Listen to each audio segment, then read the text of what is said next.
Hello everyone and welcome to today's session on Azure Infrastructure as a Service. Do you know friends that Infrastructure as a Service is a type of cloud computing service that offers essential compute, storage and networking resources on demand on a pay-as-you-go basis. Infrastructure as a Service is one of the four types of cloud services along with Software as a Service, Platform as a Service and Serverless.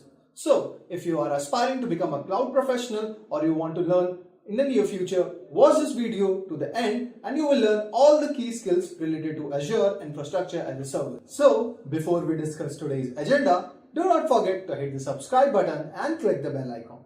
First, we are going to discuss about introduction to cloud computing. Then, we are going to learn about what is Azure. Moving ahead, we are going to discuss about Azure compute offerings. Then, we are going to learn about storage in Azure cloud. Moving ahead, we are going to discuss about networking. Then we will learn about app services. Moving ahead, we are going to learn about advanced virtual networking. And at the end, we are going to discuss about monitoring of Azure resources. Okay, guys, so let's actually get started. So first of all, welcome to all of you into this new training that is on the cloud computing, basically on Azure Infrastructure as a Service side, which we call as AZ 104. My name is Shadil and I'll be the trainer and which is planned for the next. Fair enough. So that's all about it. Let's move on. So now quickly introducing about myself. So my name is Shadil. As I already told you, somebody was calling out Shadin or Shad something else, right? Anyway, my name is Shadil, Shadil.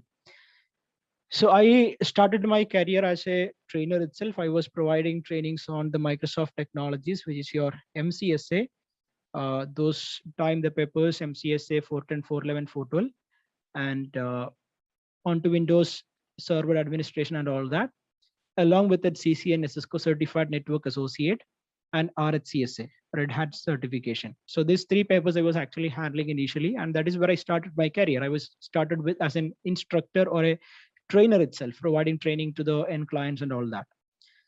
So I was having very good theoretical knowledge, but as you know, when we get our career started with any training deliveries and all that, problem here is we will lack the practical experience, in the sense we will have the setups with us. I mean, whatever demo practices and all that we can do on the whatever the servers that is available with us, but again, a real work experience that comes only from working on a real time environment, not in a training or a specific demo kind of environment. So because of that, I decided to move on and I started my career into my second company as a administrator onto a Hyper-V farm as well as a data center wherein we were having a couple of Hyper-V server, VMware was there, and a lot of physical servers was there.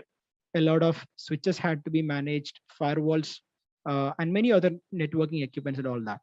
So spending good time over there, I learned a lot of things, and therein we learned about I learned about managing the different infrastructures with respect to Windows servers, your Linux, a little bit onto the Linux servers, and networking aspects, many more things on the networking, including firewall and all that.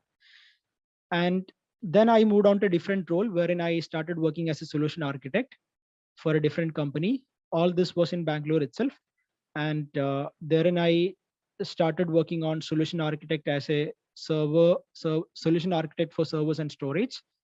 We were designing solutions for the end clients, which involve servers and storage, and we have to size the servers, how much capacity they would need for the servers, and then accordingly we have to let them know which server they can go with. And finally, working closely with the pre-sales team and all that, finally we have to, once it is delivered, we have to go and configure the servers with whatever the requirements that they do have. So we used to do that. And from the same company, I got very good exposure onto the networking concepts as well, mainly onto the access point, configuring the access points, centralized APs and all that, including firewalls, right? So that was some good experience. I spent some good time over there in that company. Then finally, my last company, I moved on to Microsoft, and I was working in Microsoft Bangalore office itself. And I was hired into Microsoft Infrastructure as a Service, Azure Cloud Infrastructure as a Service team. I was working closely with Microsoft global customers on different schedules, which means I've worked with the United States customers, UK customers, as well as Asia Pacific customers. helping them with respect to their infrastructure, their Azure infrastructure, specifically onto your Azure infrastructure as a service offering. We will understand as we go forward what does it mean to say infrastructure as a service. Mainly the virtual machines and all will come under the infrastructure as a service. We will discuss that anyway. So now I was working with that team with industry experts. As you know, Microsoft is the company who developed the Azure platform.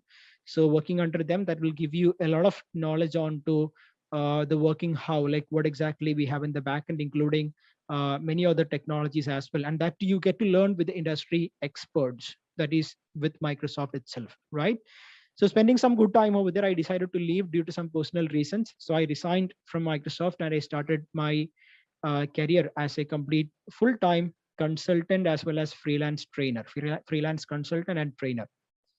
And that's where I'm right now. And for the last 2.5 years or almost 3 years now, I'm providing training on the cloud computing technologies, that is specifically Azure, that too in Azure AZ-104, Azure Administrator, AZ-303, and AZ-304, including AZ-900. So Azure is my core area. I'm basically a Windows guy who have been, let's say, maybe with respect to my career, born and brought up into the Windows side and completely onto the Azure cloud side.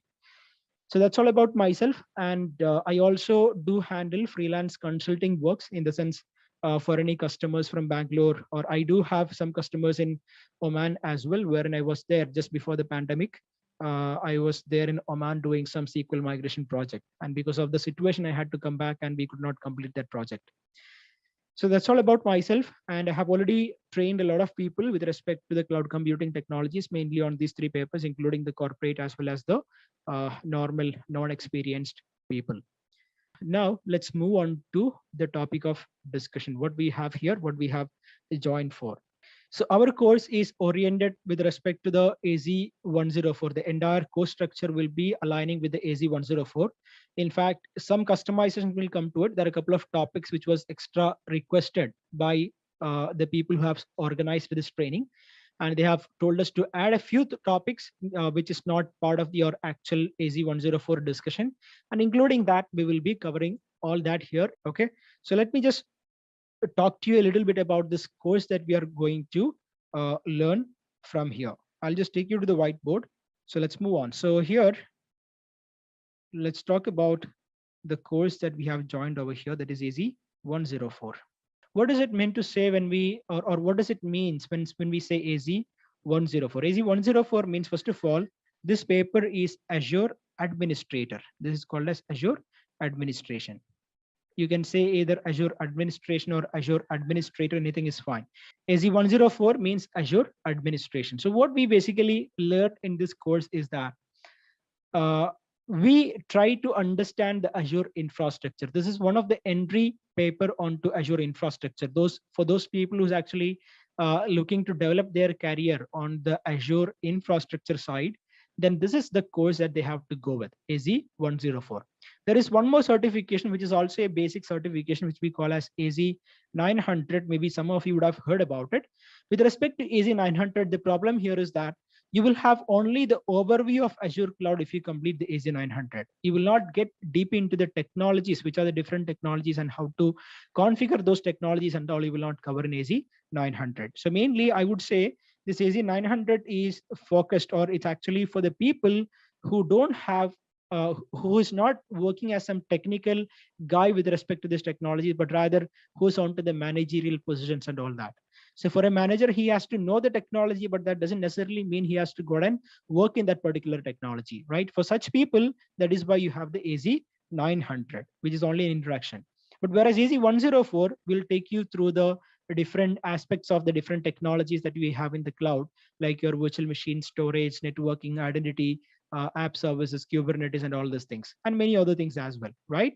So to understand this Azure cloud computing technology and start your career as a administrator for the cloud, that is where this AZ-104 specifically, this course is designed for.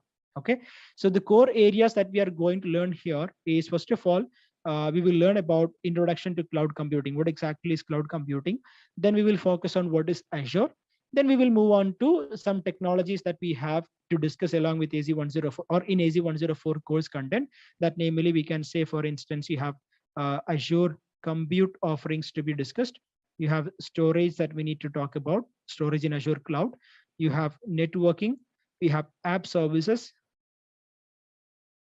and you have, let's say, uh, app services will include the Kubernetes and all that.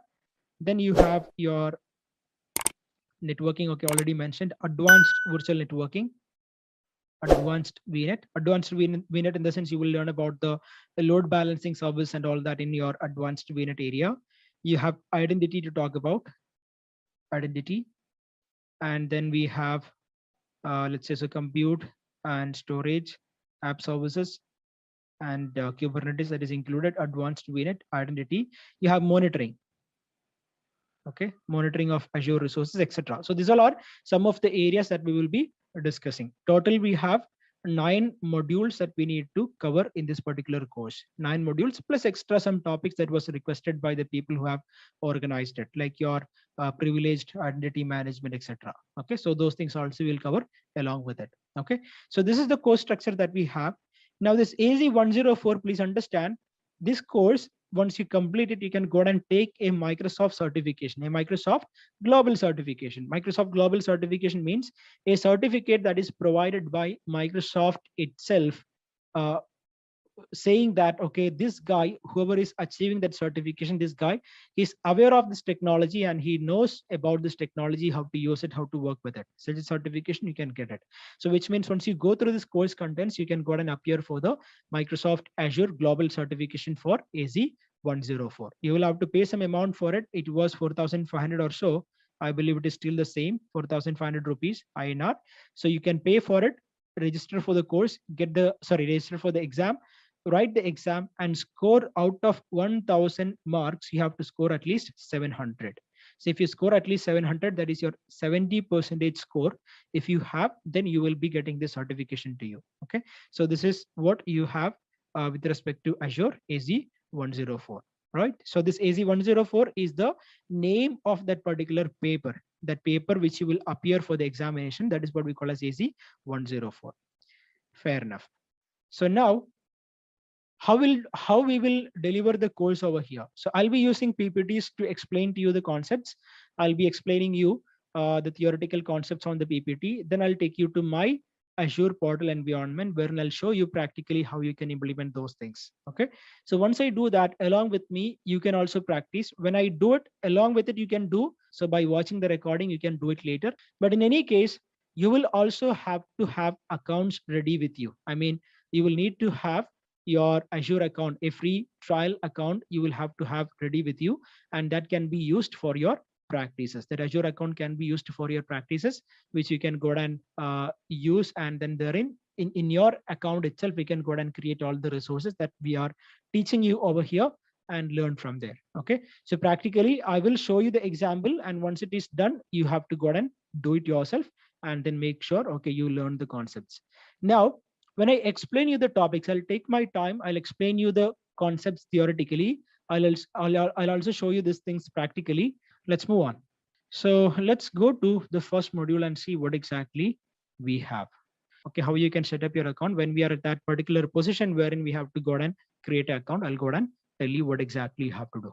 Okay, so let's move on. So let me start by explaining first of all what exactly or how exactly we reached into this cloud computing stage. All of your experienced people, at least few years of experience you do have. So you might have seen what are the things that has happened over the couple of years onto the industry, onto the IT industry, or at least as of now, what is happening, you can see that every company has started moving on to something called as cloud computing, right? Either AWS, or it could be Azure, or it could be something else, whatever it may be. So what exactly happened over here? Why did we started moving on to the cloud?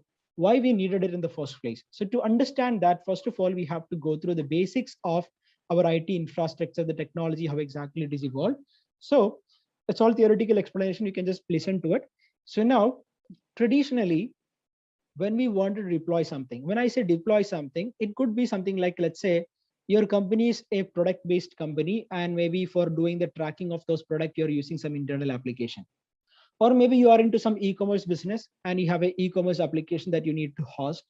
Or maybe for your internal company purposes, you would need to host a Active Directory server, a domain controller server, or maybe you wanted to, let's say, create some other workload, maybe a DHCP server, a DNS server you wanted to set up, or any other, or a file server, many cases, any of this, whenever you wanted to set up. Traditionally, how we used to do it in the older days, how we used to do it is that, first of all, every company will have their own IT infrastructure. Their own IT infrastructure in the sense they will have their own within inside their company premises. They will have something called as a data center. So this data center is a specific, either a building, a complete building, or within inside a building, a specific area which you would be calling as a data center, or sometimes we refer to it as a hub room and all that. In your office, when you just walk around in your floor, maybe somewhere you would have noticed, okay, switching room, hub room, server room, etc. Okay, this is what I'm referring to over here. Now, in this particular room, that is where you will have all these servers kept. All these physical servers will be kept over there on some specific settings called as your server racks. A server rack is a place where you will be mounting all these physical servers. All these physical servers will be connected or will be loaded onto that particular server rack that you have. Okay, fair enough. Now, in this data center, within inside this data center, you will have all the supporting equipments plus requirement for the smooth working of that particular data center, for this particular servers, smooth working of those servers.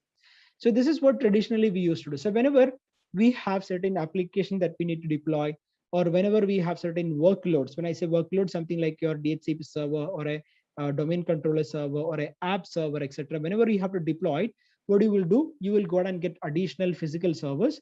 And on that physical servers, you will install the operating system. On top of that operating system, you will configure whatever the things that you would need, and then you will host your application over there and you're good to go. So this is the traditional method that we used to do. For instance, if you wanted to install a SQL, if you wanted to set up a SQL server for your application, what you will do, you will get a new physical server, and in that physical server, you will go and install the operating system. Then you will have the SQL installed, and finally you can go and create the databases. So this is how we used to work with the traditional industry, the traditional IT infrastructure.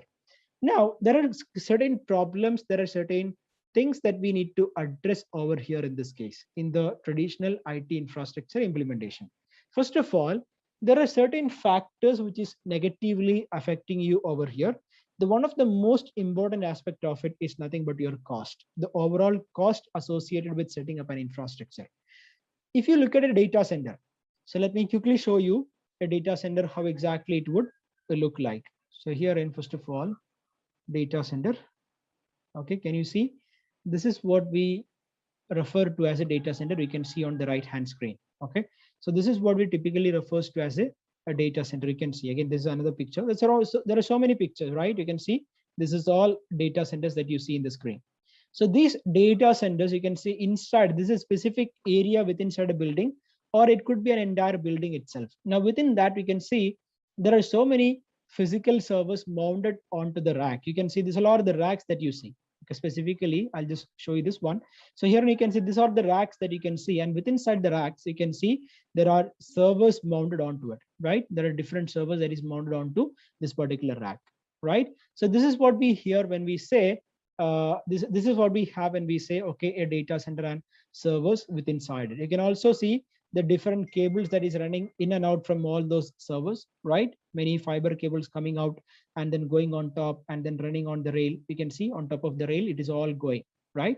So there's a lot of the cabling that has been done for the data center building. So now also you will have supporting equipments like your switches, your other networking devices, etc., etc. All that put together, that is what we have with respect to a data center building or a server room, etc.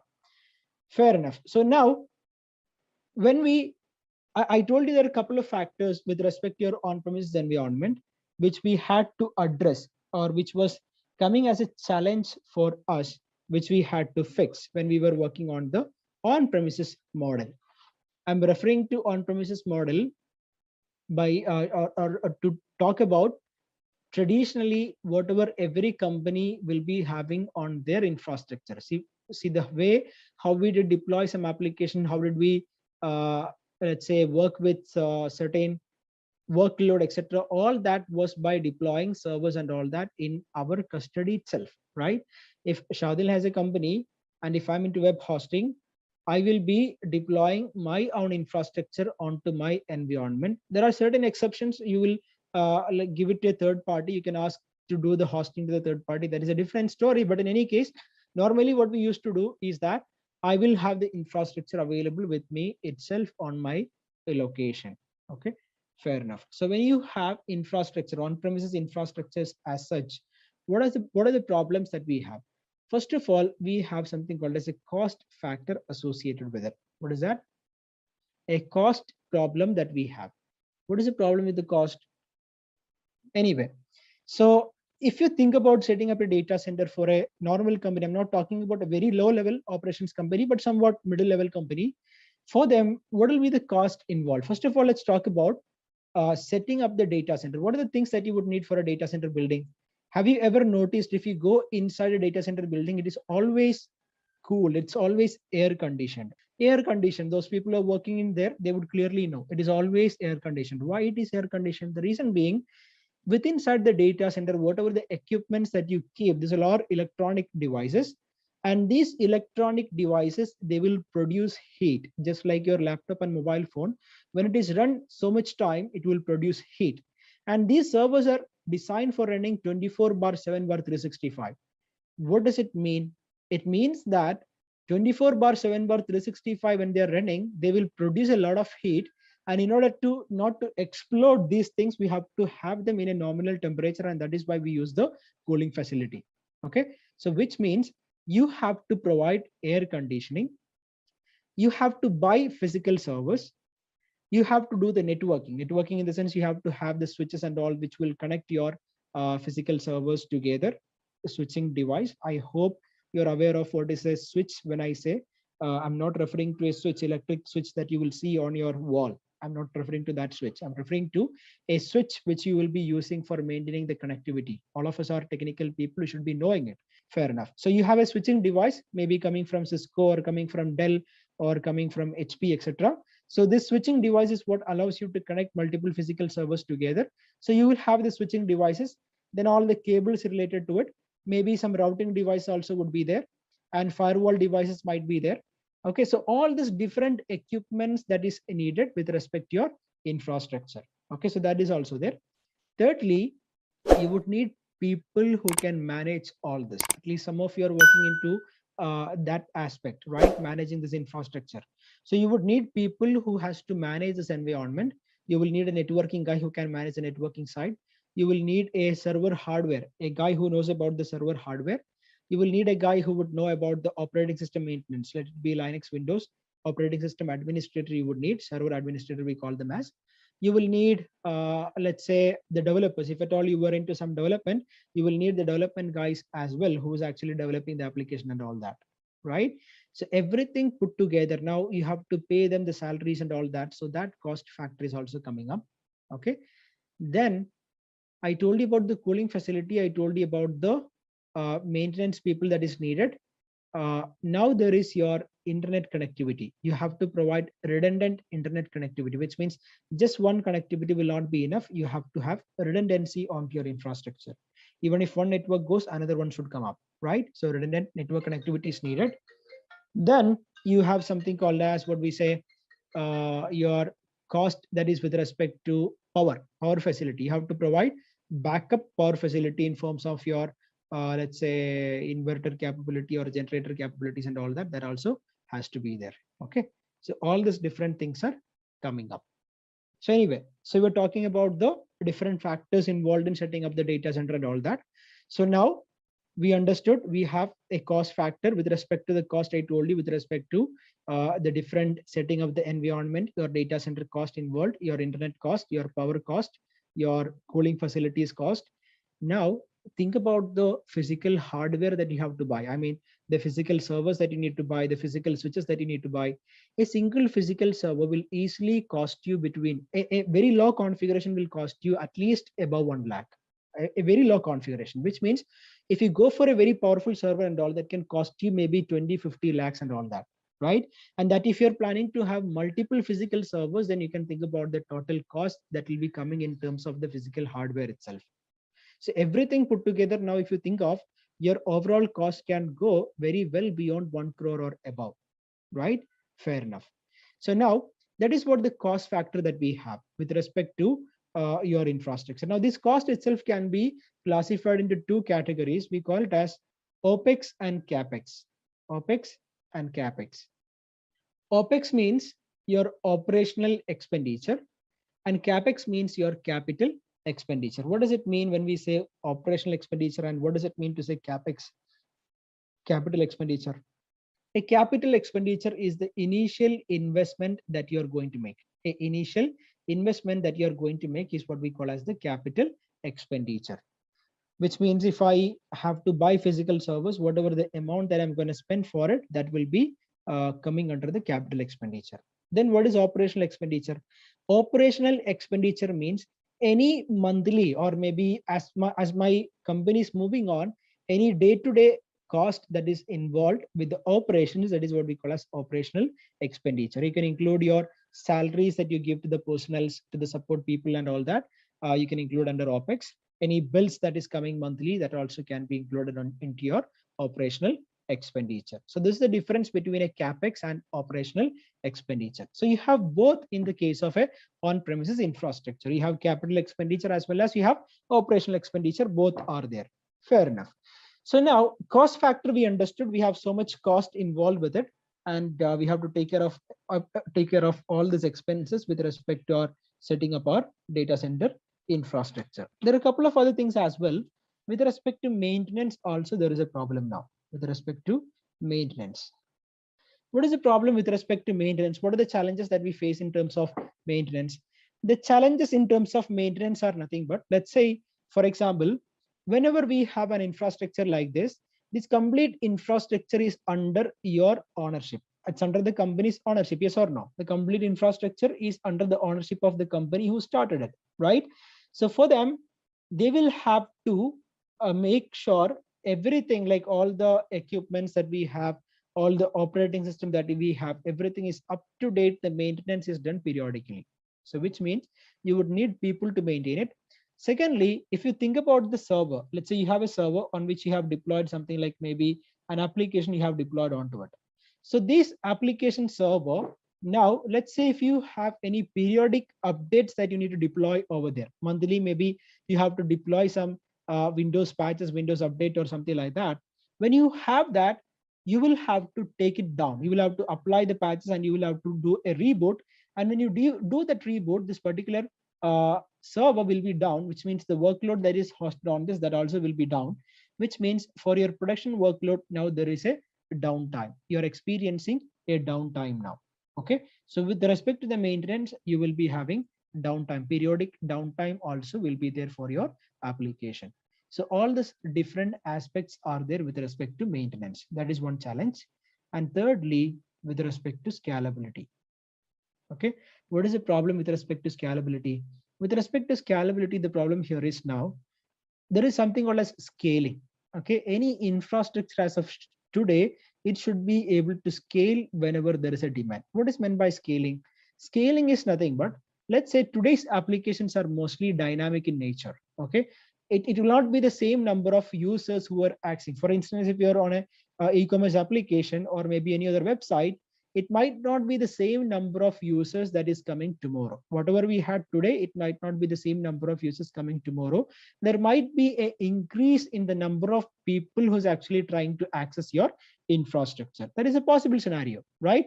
So means whenever you have an increased requirement, whenever there are more and more people coming on to your application and all that, you also need to have supporting environment who can accommodate this more and more requests that is coming. If onto, let's say, every server that you have, it will be having an existing capacity. So let's say initially it was having like, let's take an example. It was a 32 GB RAM capacity was given here, and you have some 4-core CPU, etc. Okay. Now, when there are so many requests coming onto it, this will not be enough. The RAM utilization will go up, the processor utilization will go up, and now to accommodate that, you will have to have a higher capacity server available to you. Okay.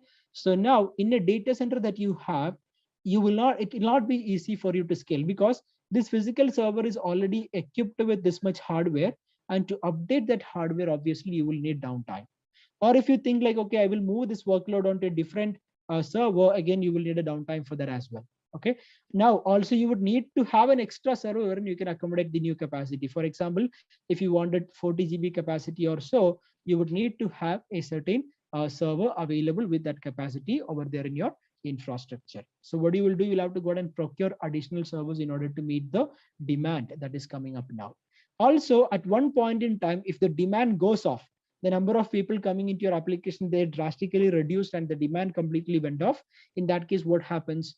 Obviously, all the servers that you have used, that you have bought extra, that will not be used anymore. And whatever the money that you have spent on them, that is a loss now, right? So all these possibilities do exist with respect to scalability. So scalability is a problem, the cost is a problem, maintenance is a problem. So there's a lot of different factors that that actually told us to rethink about the IT infrastructure. We have to come up with some solution who can address all these problems. Okay. So now, not only this, there are many other aspects as well. So considering all this, now industry evolved onto something. Whenever challenges come, that is when the new technologies will emerge, right? So new technology came in as an answer for all this. What is the technology? From the traditional on-premises infrastructure, we moved on to something else. Just a quick info, guys. If you want to make a career in cloud computing, then Intellipaat provides an advanced certification on cloud and DevOps by IIT Madras. This course is taught by industry experts and IIT Madras faculty. This course is designed to upskill and land your dream job. Now let's continue with the session. Virtualization. We came to one technology called as virtualization. Okay, we came to technology called as virtualization. And now with respect to virtualization, that is when the industry, the first change happened with respect to the IT infrastructure. Okay, let's go and see quickly now what happened when we introduced virtualization. So let's go and try to explain what exactly happens with respect to a virtualized infrastructure now. Let me take you. So virtualization means what? I told you the challenges that we had on the on-premises. So now with respect to virtualization, what they will do is, now when you buy servers for your environment, what you will do here is, you will go and buy a powerful physical server. Okay, you will go and buy for your infrastructure, for your IT infrastructure, you will go and buy a powerful server. Maybe we can say which has 32 GB RAM capacity. 30 GB and all is not powerful, I know, but I'm just taking an example. 8-core CPU, and maybe 2 TB of storage capacity available with it. Okay, so such a server who can have a higher capacity, that is what you have bought now. Now what you will do here is that with respect to virtualization technology, on top of this physical hardware, when we have a physical hardware which does not have anything installed on it, there is no operating system. Do we have any operating system over here? Nothing. There is no operating system installed as of now.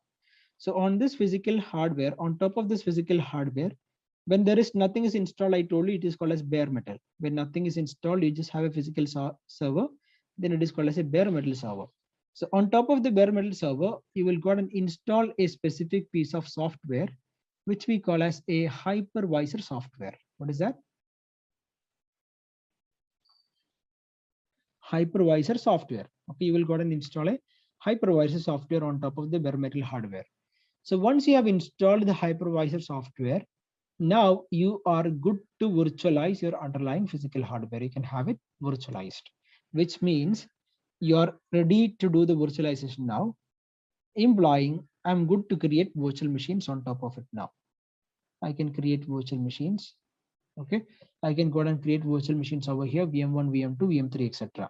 Okay, so these virtual machines, now what happens is that they will take care. They are not physical server, but they're exactly like servers only. Whatever the things that you can do on a traditional server, you can do on a virtual server or on a virtual machine as well.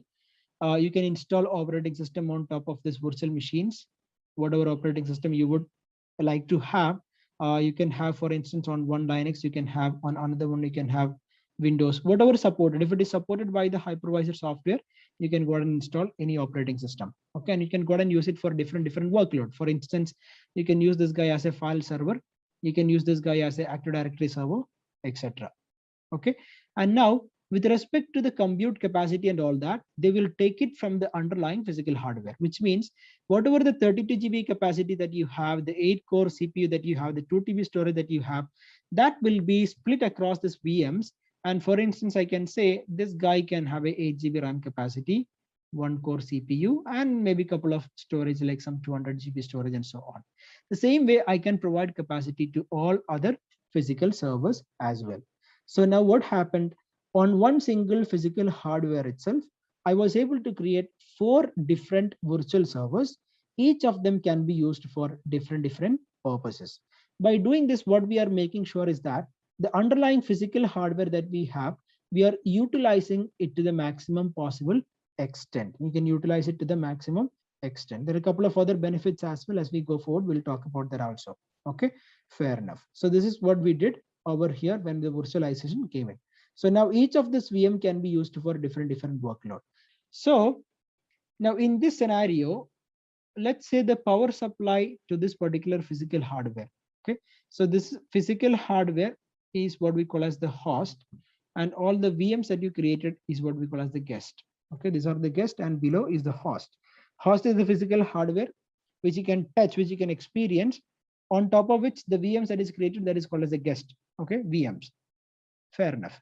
So now, if the power supply to this host, if it was disconnected, will it affect all the guest VMs or only some of them, or nobody will be affected? If the power supply to the underlying host was completely gone, all VMs here, isn't it? Will you do this in the production environment? Will you go and deploy something like this in the production environment? Obviously, you will not, right? Why you will not? Because if you do so, that day your job is gone. If you were to design some solution like this, and then that day, when they come to know about it, your job is gone after that. You will not be there anymore in the company. Why? Because if it is a really production critical workload, and if the power supply to the main server is gone, your entire VMs are gone, which means your business is also out, right? So this is not something which we do on a production environment. Fair enough. So that we understood. Then how do we fix this problem?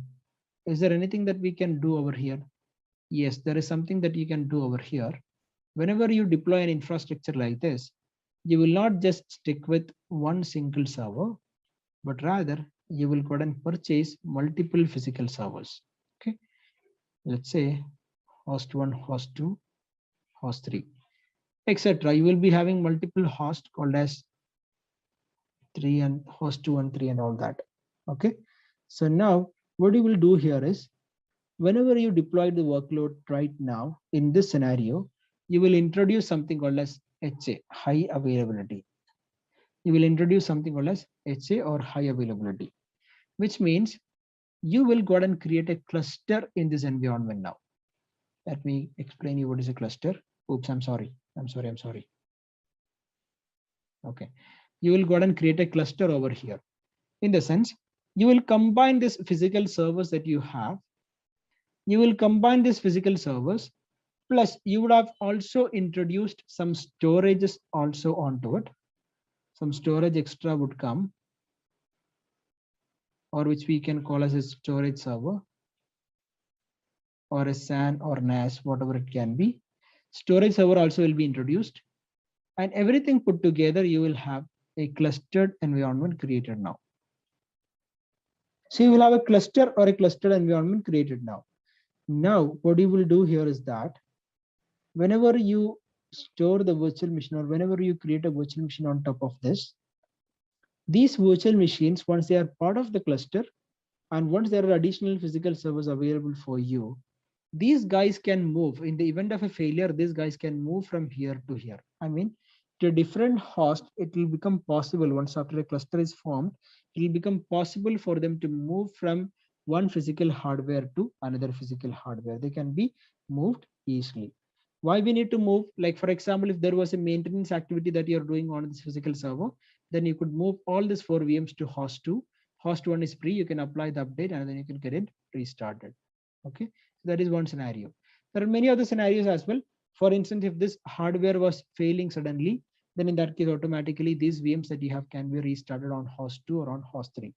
They're part of the cluster. I'll not get into the deep about the cluster configurations and all. because that is something which you will learn in your Windows administration as well as in your Linux administration. Probably some of you are already aware of it. For now, what you have to understand, okay, there is something called as a clustering concept, which will be made use, okay, to provide you a highly available solution.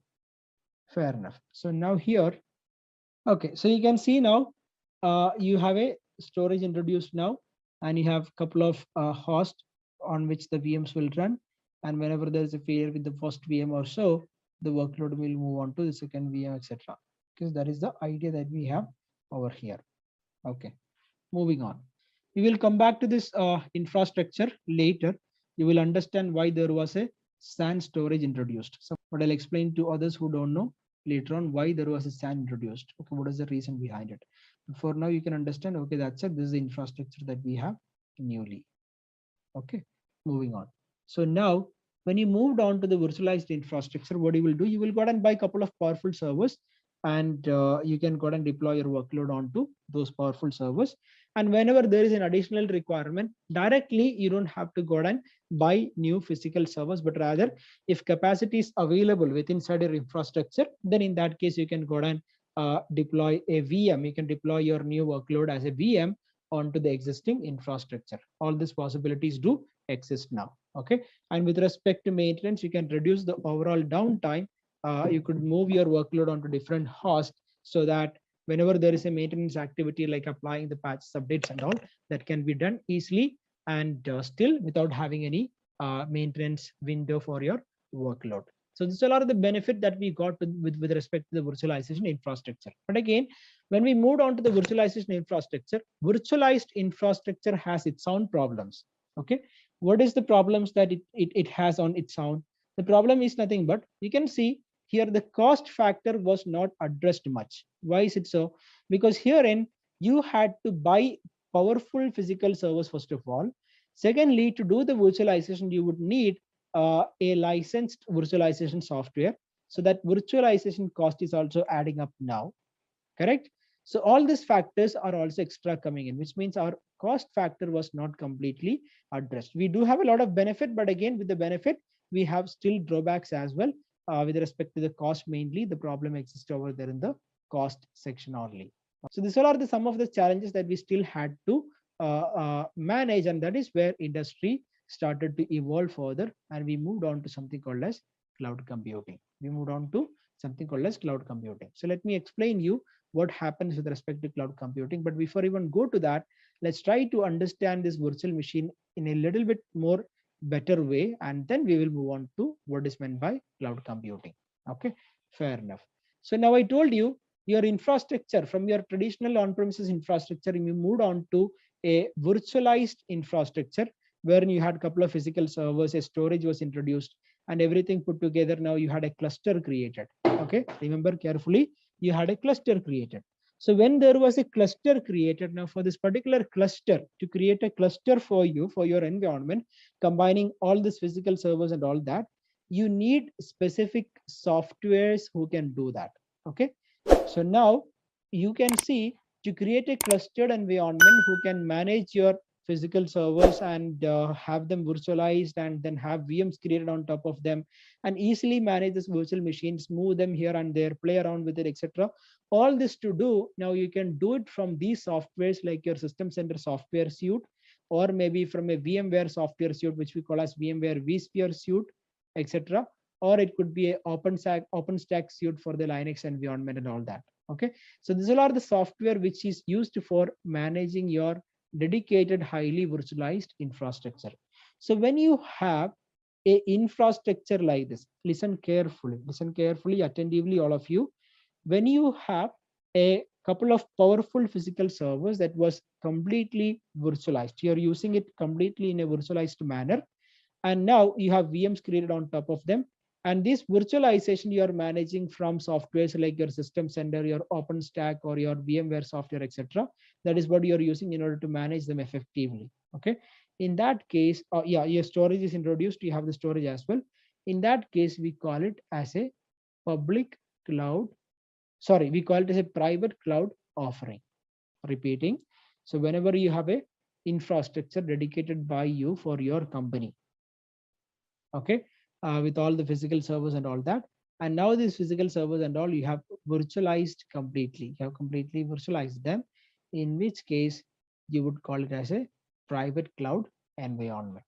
Okay, so a private cloud means a highly virtualized infrastructure, we can say. That is generally an understanding of a private. So a private cloud means, we told about how the industry has changed, and when the industry evolved, I told you we moved on to the virtualization. Now this virtualization can be done in two manner. Either you can go with a completely virtualized infrastructure, whatever the infrastructure that you have, you can go with a completely virtualized solution, or you can do standalone virtualization as well. What it means to say standalone virtualization, let's just think about your data center. In your data center, for different workload, you have, let's say, maybe 5 powerful physical servers you have. So you decided, okay, 1 or 2 physical servers I'll keep it aside and I'll do virtualization on them. I mean, on one physical server you decided, okay, I'll go ahead and do standalone virtualization. I'll just enable the hypervisor software on it, and then I will have maybe 1 or 2 VMs created on it. You're not using any high availability scenarios and all that, and you're fine with that. So that is one scenario that you can do, but this is very rarely used. Nobody will do like this because of the limitations that it has. On the other hand, what you will do is that, okay, no problem, anyway I have 5 powerful servers. What I'll do, I'll completely virtualize all of them I'll convert to a virtualized environment on all 5, or on 5, all 5 physical servers I have. Combining all of them, I'll go ahead and create a cluster with the help of either a system center software, or with the help of a VMware vSphere suite of softwares, or with the help of a OpenStack suite of softwares. Okay, with any of this, I'll go ahead and create a complete cluster for this 5 physical servers that I do have. And now I can go ahead and deploy virtual machines on top of them for different workload. So you're kind of creating a pool, and on top of that pool, you're going out and creating your individual virtual machines and so on and so forth. So this is what we refer to as when it is highly virtualized, not doing that standalone virtualization, but when it is highly virtualized, your entire data center is virtualized with all these equipments which I told you, with all the software, with any one of the software which I explained to you, like your system center or VMware suite or whatever it may be, with all that. And also you have storage as well introduced along with it. Then in that case, you can go ahead and call it as a private cloud environment. So now Hyper-V is from Microsoft, that is coming, and different companies like your your VMware and Red Hat and all that, they do have different offerings for this. Fair enough. Let's move on then. So now how did the cloud computing came into the picture now? So now this is what our focus is going to be onto the cloud computing now. On the cloud computing environment, now what exactly happened? On the cloud computing environment, the industry evolved further from the virtualized infrastructure. Why it is evolving again from the virtualized infrastructure? That is because of the limitations that we have with respect to the virtualized infrastructure. What are the limitations? Scalability still is a problem. In the sense, if you started your data center in a completely virtualized manner with 5 physical servers, then once you reach a limit onto the usage of that 5 physical servers, again you will have to buy additional physical servers to address the scalability problem. Okay, so there is a problem that do exist. Okay, scalability is a threat for us. Okay, not for everybody, but at least for the people who have very dynamic applications and all that, for them, when they try to access the resources, if they might not get, there will be a problem. Okay, so scalability is still a problem. Then apart from that, you have the overall maintenance issues still, because still the on-premises infrastructure is with you only. You are the one who's actually going out and seeing if the data center is, sorry, if the whatever the facilities that we need, if everything is in place or not. All this you have to manage yourself. You have to look through it, right? Whatever is needed for the on-premise infrastructure, you being the owner of the infrastructure, you are the guy who's responsible for doing all that. Correct or no? Obviously, yes, we have to manage. So the management overhead is higher in the case of your on-premises infrastructure, as well as your, let's say, virtualized infrastructure. The management overhead, some cost factor is also involved over here. Okay, fair enough. So now when we move on to the cloud, these problems should be addressed only then. Moving on to cloud, make sense to us. Okay, so how exactly it would be and what did we get when we move on to the cloud computing environment? Well, let's see. So let me take you back to the slide that we have over here. Moving on. So introduction to cloud computing, you can see all these things which you can see on the slide. It was already explained. Before cloud computing came in, the companies used to invest some money to be able to buy servers and then launch application. Okay, that is what the typical scenario that we used to do. And now, whenever there is a higher requirement, you will go out and buy additional servers. Right, application is growing, you're going out and buying additional servers. And now, when the issues are arising, you will have maintenance team who's actually coming and fixing it. And then you will have, let's say, whenever the usage is decreased, okay, whenever the usage is decreased, when there are no people accessing the infrastructure or your application demand has gone down, whatever the additional physical servers that you have bought, now that become less usable, okay, or not at all usable. So that is also a problem. Now, the problems that we had with respect to the traditional infrastructure, you can see scalability, cost, and server maintenance. You don't have to worry about the slow data recovery part. That is not something relevant over here that was added by mistake. So simply you can just skip that part. Okay, nothing to worry about the slow data recovery. Scalability is cost and server maintenance I've already explained to you. Moving on. Okay, so that is what happens. So now when we move on to the cloud computing, what exactly is happening in cloud computing? That is what we have to see next. Okay, so in cloud computing now, what happened is that those challenges that we had with respect to the scaling, with respect to the overall maintenance, with respect to with respect to the overall things that has to be better maintained in the cloud computing. There were answers available in the cloud computing. That is the reason we decided to move on to the cloud computing environment. Okay, fair enough. So now let's go ahead and see what is cloud computing.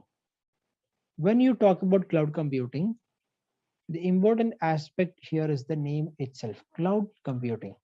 What does it mean to say cloud computing? Whenever you have internet, you can access the resources by the internet. So basically here in the case of cloud computing, you are making the services like, okay, hosting a VM, hosting a storage account, etc., etc., etc., available over the internet, so that your end users can go and consume these services. That is the idea of having a cloud computing environment. More about that, the theoretical explanation and all that will follow.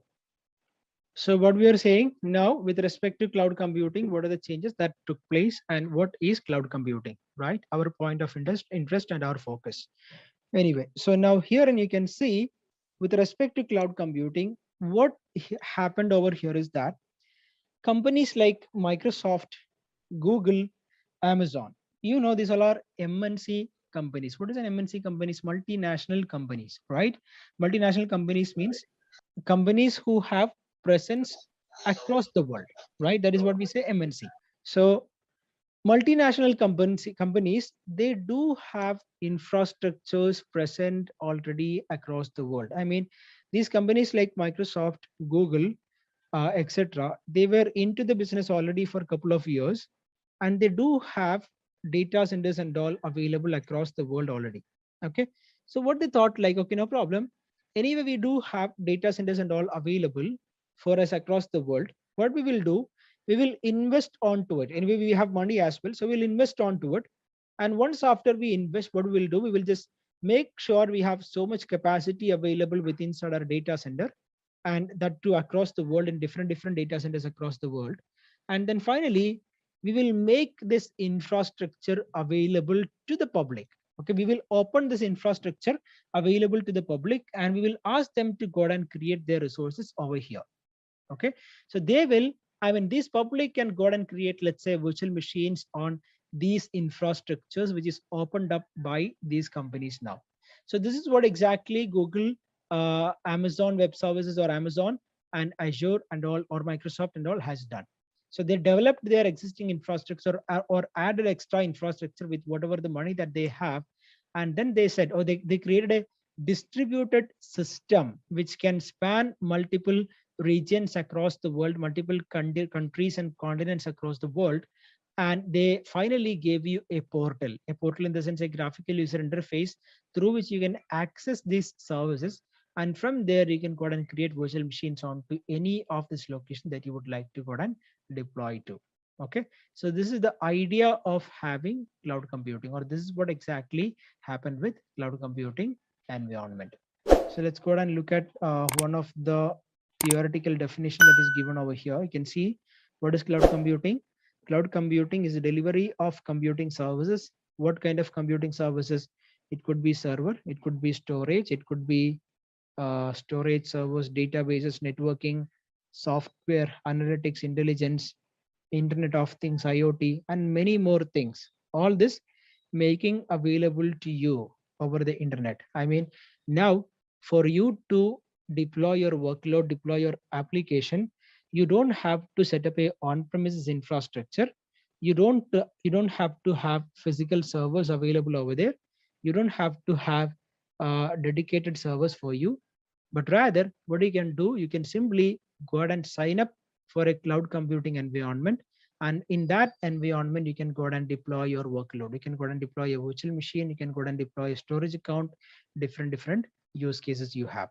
So this is the easiness. Now if you think of what we said onto the traditional on-premises infrastructure, you could see therein we had to spend a lot of money, we had to set up our data center, we have to set up all the required things including all the support personnel and all that. Now everything can be avoided when we move on to a cloud computing infrastructure. Why? Because the entire infrastructure is set up by the cloud computing service provider. You are just accessing that infrastructure, and therein you are just going out and creating the resources that you need. You're going out and creating virtual machine or whatever that you need. Okay, more benefits about the cloud and all we will learn as we go forward. Moving on. Again, a add-on theoretical definition for cloud. Cloud computing is the use of various computing services on a pay-as-you-go model via the internet. So in the on-premises model, on the virtualized model, on the private cloud model and all, you had to pay a large sum. You had to spend a large sum of money and then set up the infrastructure. But herein, now if you are a new company, you're just starting your career, or Shadil is starting a new company, and when Shadil is creating this company, for him, he needs a IT infrastructure.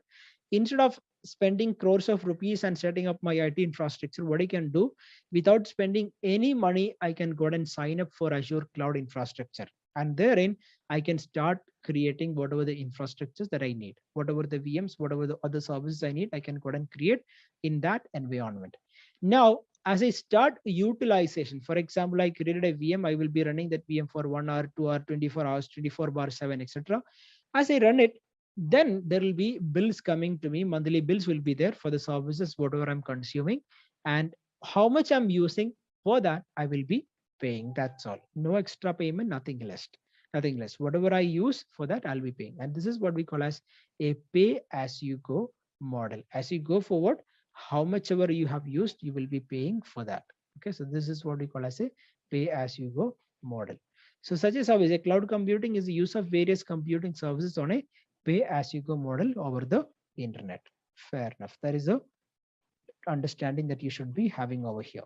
Okay, fair enough. So that's all about it. Now let me quickly, before I talk about the cloud models, so we have understanding about now how exactly that cloud computing had evolved and what we have with respect to cloud computing and all, a general idea I believe all of us have now. Now let me add on to that, the term cloud, how exactly it came. Okay, you think about a person who don't know anything about the cloud. Now that you people know something about the cloud, think about a person who don't know anything about cloud.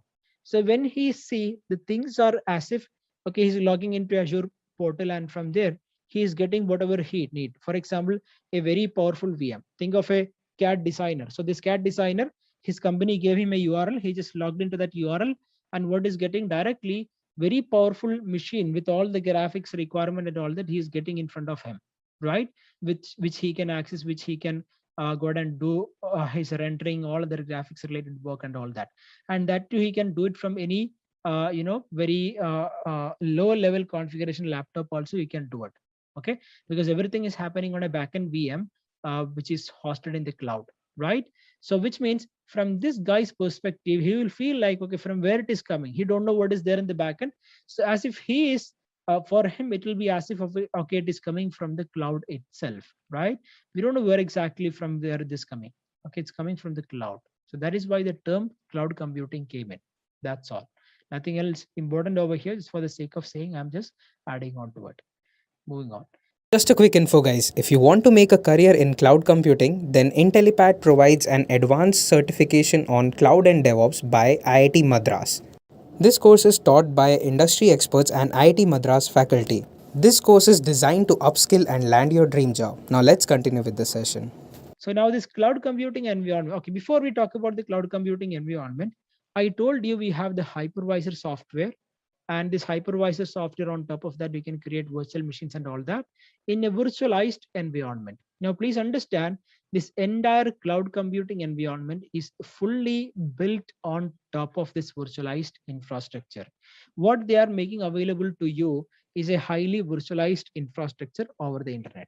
Okay, please understand, a cloud computing means they are making a data center, making available to you, which is completely virtualized, and that is what they're making available to you, on top of which you will be allowed to go ahead and create virtual machines as much as you would like to do. But please understand, you will have limits. You cannot directly go ahead and create as many VMs and resources as you would like to have.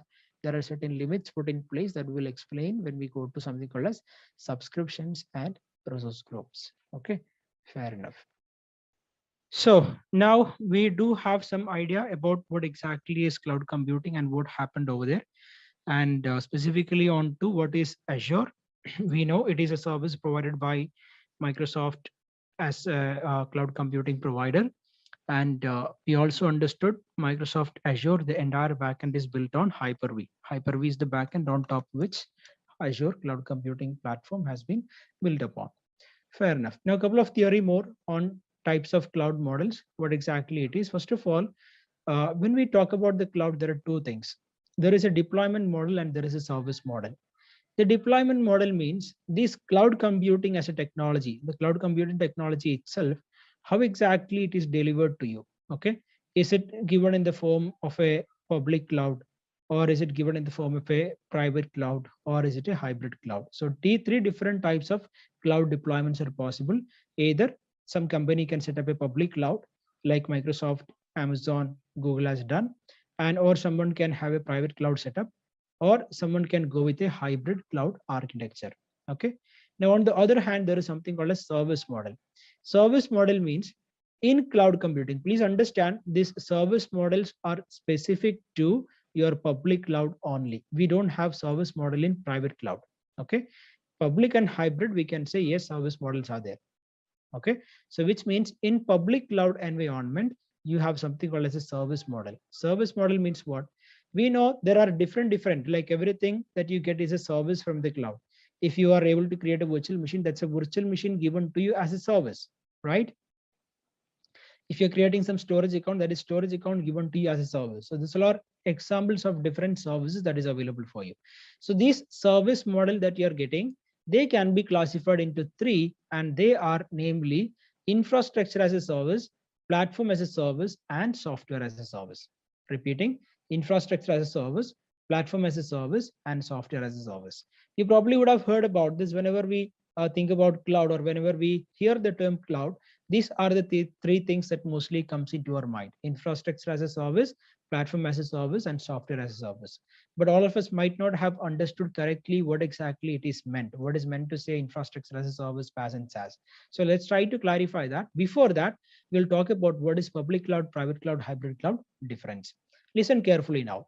Private cloud, we already understood. A private cloud is nothing but if Shadil was to start a company and Shadil decided for my usage, myself, what I'll do, I'll set up an environment and I will have all the required components and everything, and I will have it virtualized and all that.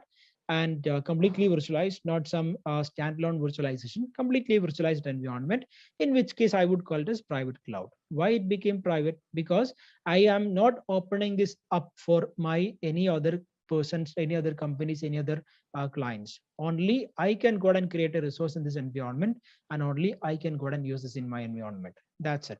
This is what we refer to by saying a private cloud environment dedicated to you. Okay, private cloud environment. Whereas if you go to a public cloud, now you can see what Microsoft did.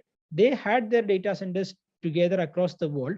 So they developed a system on top of it, which they made kind of a distributed system. And this data center, or the capacity that they have within inside the data center, they opened it up for the general public. They said, okay, you're welcome.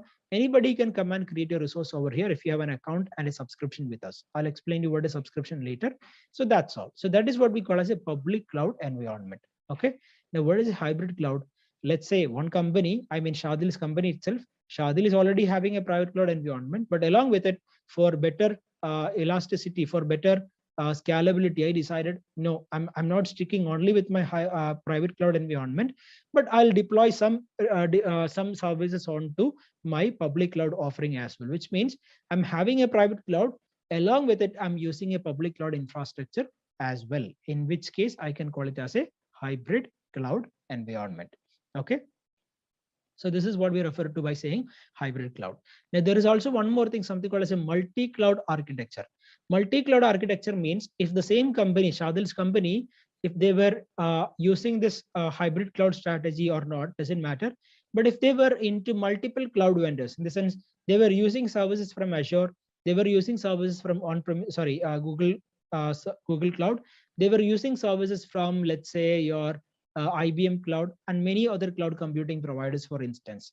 So more than one cloud computing providers from them, if you're consuming the cloud services, then in that case, you can call it as a multi-cloud architecture.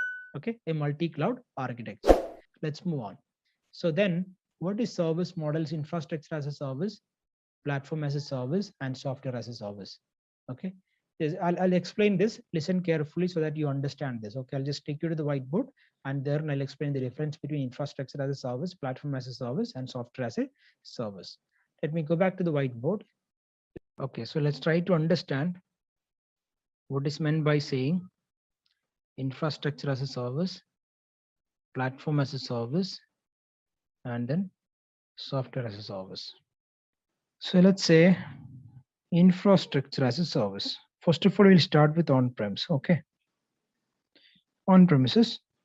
Then after that, we will move on to infrastructure as a service. Then we'll move on to platform as a service. And then finally, SaaS.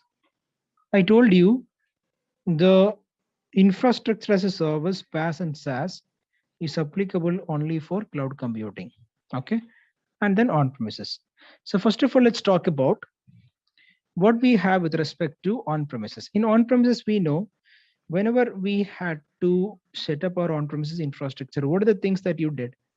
In fact, you are the one who actually went ahead and deployed, let's say, your hardware. I mean, the underlying physical hardware, I can say physical servers plus other equipments.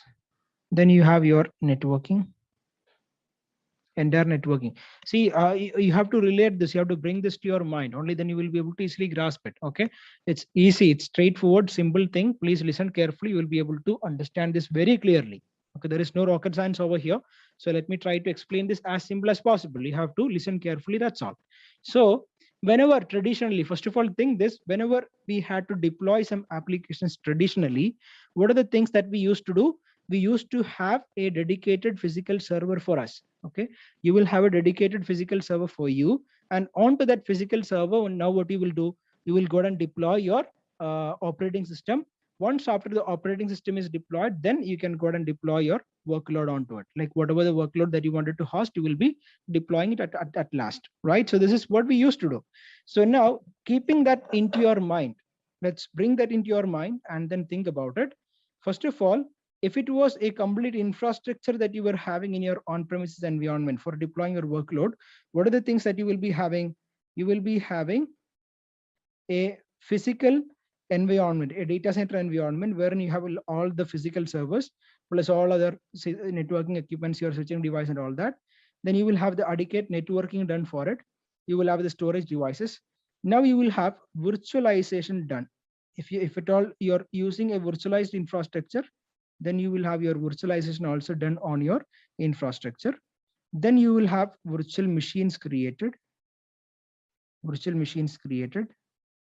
Okay, Then on top of this virtual machines, you will have your operating system installed.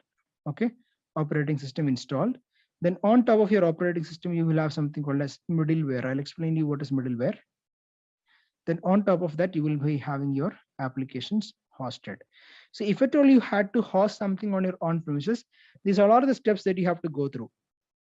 You have a physical infrastructure, then you have your networking done, virtualization done, then you have virtual machines created, there is an operating system installed on top of the VM, then middleware in the sense, for instance, if I wanted to host a .NET application, for this .NET application I need to use some .NET runtime library, I need to have internet information services enabled, only then I can start hosting, etc. So those all are the things that we call as a middleware. Okay, so now that middleware setup, whatever the additional requirements that I have apart from my operating system in order to host my application, that is what we can refer to as middleware. So you will have to set up the middleware, and finally you will have your application hosted on top of it. Okay, fair enough. So this is what we used to do on the on-premises environment. Entire infrastructure is on you. You have to manage the entire infrastructure, which means if any problem happens, anything that is under your authority, so you have to take care of it, you have to work around it, you have to find the solution, etc, etc, etc. Fair enough. Okay, so this was the case that is happening with on premises. Let's move on to infrastructure as a service, that is on cloud computing. I told you these three: infrastructure as a service, PaaS and SaaS. This is cloud computing. So let's come to the cloud computing now. On the cloud computing, when we talk about infrastructure as a service, what happens over here is that, let's say your physical server, whatever you have plus other equipments, physical server plus other equipments, then the networking, then virtualization. Okay, up to this is taken care by who? Up to this much is taken care by your infrastructure as a service provider. I mean your cloud computing provider, which means now here, and when you moved on to the cloud computing, if a service is being delivered to you in the format of infrastructure as a service, then in that case, up to the virtualization, they will take care. From here, the virtual machine is one of the examples of a infrastructure as a service offering. Okay, virtual machine is an example of an infrastructure as a service offering. Operating system, whatever middleware needed, and your application. Okay, this much is taken care by you. So what happened now, if you think of it, a cloud computing infrastructure, do you get access to their data center? Do you get to see what is there in the data center, or do you get to see what are the physical servers? Do you get to see what kind of virtualization that they have done? Yes or no, in a cloud computing environment? So this is purely under the authority, under the ownership of the cloud computing provider. So you don't have access or direct visibility onto it. You're only allowed to create resources on top of them through the Azure portal or whatever the method that has been taught to us. That's all what we have, right? Fair enough. So now, when they started providing services to us, the first category of services that we have is called as infrastructure as a service. The most common example for infrastructure as a service offering is nothing but your virtual machine. So which means if you decide to create a virtual machine in a cloud computing environment, it could be Azure, it could be AWS, it could be etc, any other, that is a infrastructure as a service offering first of all. And below virtual machine, whatever the things like your virtualization, your networking, physical server, other equipments, etc, all will be taken care by the cloud computing service provider. Now you can go ahead and create a virtual machine according to your need. What VM you need, what size, what capacity, what RAM capacity, what CPU you would need with it, what operating system you would need with it, what are the middlewares I would like to install, and what kind of application you want to host on it. All these things are taken care by you. Okay, your responsibility, right? How come it becomes your responsibility? Because you can see from virtual machines, it's under your control, which means any operating system that you install, any middleware, etc, application that you host, everything's under your control, and you are the guys actually delivering all this. Okay, so this is what we refer to by saying infrastructure as a service. Example is virtual machine. So virtual machine is coming under infrastructure as a service. So now let's go ahead and see what happens with respect to platform as a service. So when we move on to platform as a service, now what will happen? Same thing, physical server, other equipments, networking, virtualization. Herein, virtual machines, operating system, middleware. Finally, what you get to manage is only application. There is also one more point that I would like to add. When you go ahead and say this, you can see the management overhead. What is a management overhead? Management overhead in the sense how much effort you have to put into in managing that infrastructure. Let's move on. So on the on-premises side, now you will have the highest management overhead. There is one more thing that you can see as you go from the left-hand side to the right. Okay, the management overhead is decreasing. Management overhead is decreasing. So now in the case of PaaS, what happens? Okay, PaaS, one example. I'll just explain you this with two examples for PaaS. I can give you two examples over here. PaaS, one example in Azure is SQL database. SQL database in Azure is a PaaS example.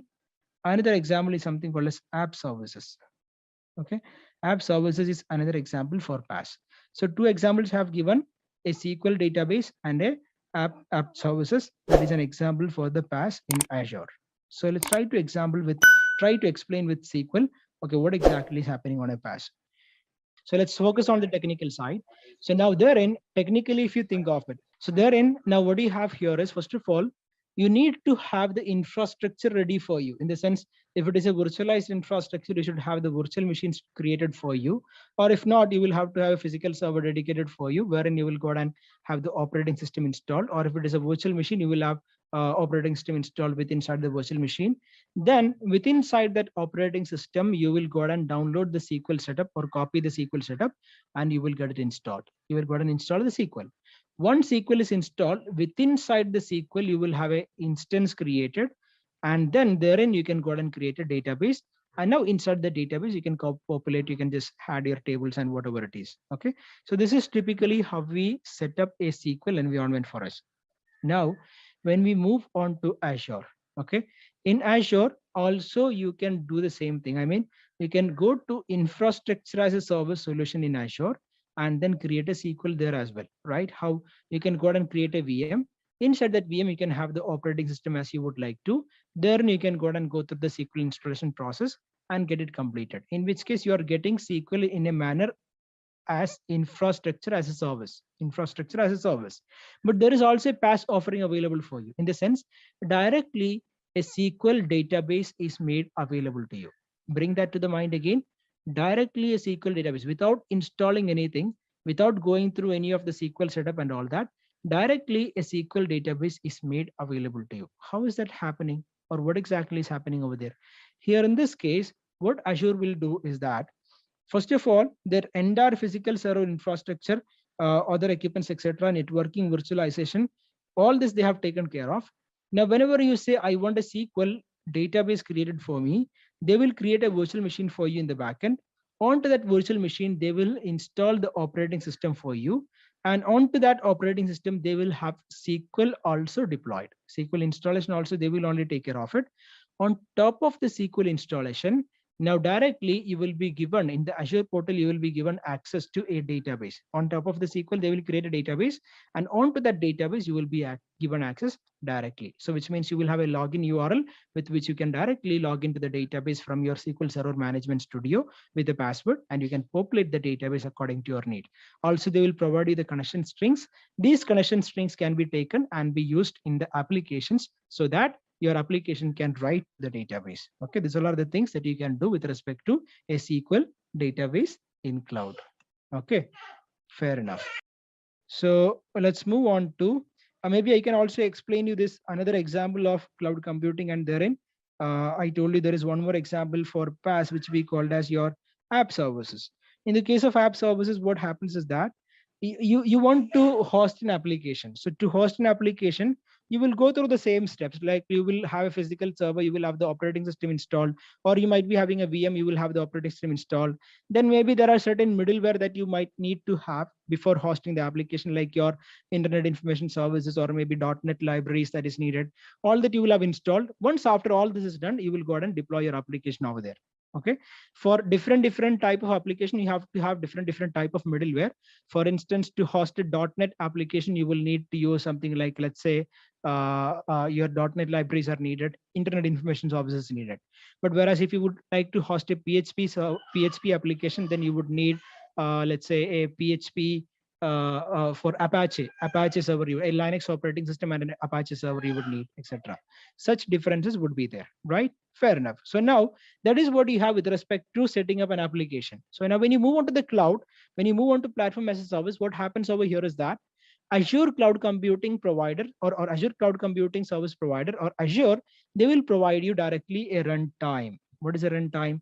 A runtime is nothing but wherein you can host your application. Runtime could be, for example, a PHP runtime wherein you can host PHP application, or it could be a, let's say, C# runtime, or it could be whatever it may be. Different runtimes are supported, a Python runtime, or maybe a Java runtime, etc. So you will have to simply select the runtime, and on top of that, you simply can go and deploy the workload. You can go and deploy whatever the code that you have over there, and now you can see how easy it is. Did you have to worry about setting up the infrastructure, setting up the VM, maintaining the operating system, putting the updates together, patching the operating system up? Nothing you had to take care of.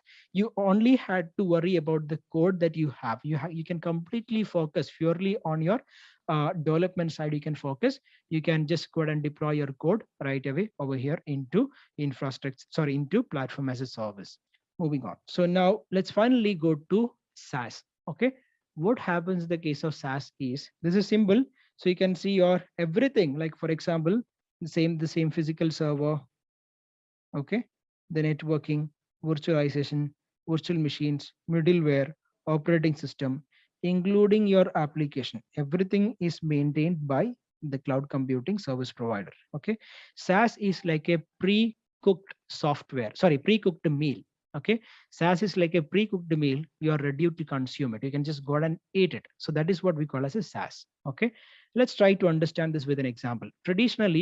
Whenever we had to work with mailing solution, I mean, for your company, if you wanted to have mailing servers for your company, what you will do, what you will set up in your on premises to have a mailing solution? Exchange servers. You will go ahead and configure the exchange servers, right?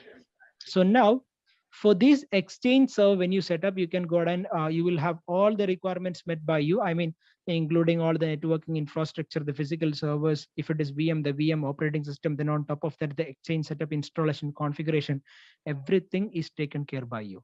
Okay, and you will have it ready. But on the other hand, nowadays we have something called as, I'll give you the example, O365, right? O365 is a software as a service solution available from the cloud. O365 is not limited to mailing service. There are so many other components, including your Teams, SharePoint, OneNote, Excel Online, PowerPoint Online, etc., etc., etc. So all this put together, everything you can say, this is a lot example for your SaaS, software as a service. Do you manage any aspect of your setting up and deploying the O365, or is it completely managed by the cloud computing provider? Completely maintained by the cloud computing provider. It's managed by them totally. Okay, we only go and create our mailbox, which we can assign to different users, and we'll just start using the service. Fair enough. Other example, OneDrive and all. Have you seen in any way how OneDrive was set up, or Google Drive was set up? Nothing. Everything is completely pre-cooked, and you just have to go and consume it. You can also give an example of Dynamic 365. Okay, there's a lot of examples of your software as a service. Coming back to the slide. So these two things, service models and deployment models, we are clear. Okay, we have explained this clearly, and I believe all of you are good. Let's move on to the next topic that we have over here. Okay, now let's talk about what is Microsoft Azure. Let's quickly go over what is Microsoft Azure. What is Microsoft Azure? Microsoft Azure is a cloud computing service provided by who? What it means to say Microsoft Azure. Microsoft Azure means a cloud computing service provided by Microsoft, and that's it. Moving on. A few details, a basic details about Microsoft that you can see here. It was established way back in 2010. Microsoft was established in 2010. I believe they announced, okay, we are making a cloud computing platform as this They did that announcement in 2008. AWS had started in 2006 itself. Remember that AWS is more mature than uh, what we call the Microsoft Azure cloud. But in fact, Microsoft Azure cloud is catching up now with respect to the business volume and all that. Fair enough. So now this is one of the widely recognized cloud computing service providers in the world as of today. More than 500, the Fortune 500 companies. I mean, one of the world's top 500 companies, more than 90% of them, they actually make use of Azure cloud computing platform. Okay, that doesn't mean they're not using Azure. They could be using, sorry, that doesn't mean they're not using AWS. They will be using AWS as well. That doesn't matter. But what we have to understand, more than 90% of the Fortune 500 companies, they use Azure cloud. Fair enough. It is one of the cost-effective cloud computing platform that is available as of today. Multi-language support with respect to applications and all, multiple various languages are supported in Azure. And there is a concept of availability zones that is also available from Azure now. We'll discuss what is this availability zone later. Okay, fair enough. Let me go ahead and talk to you about the Azure region map so that you have a clarity on from where and all Azure is operating, and then it would be easy for us to move on. So you can see this is the Azure regions map. Okay, from where and all Azure is currently operating. That is what we have here in this particular screen. So now, so you can see here in this particular map, there are 56 plus regions. If you count this, you will see 56 plus regions available for Azure across the world. Okay, and that is still growing. First of all, let's try to understand what is this. The diagrams: available region, announced region, availability zones available, announced availability zone, announced region with availability zone. Okay, so to understand that, first of all, Azure is operating across the world, and that is what you see on the screen now, right? Now, what they have done is they have got and defined, okay, certain criteria with this, and with respect to the service availability. First of all, they have identified certain larger geographical areas, which they refer to them as a geopolitical location. A geopolitical location. For instance, India is known to be a geopolitical location.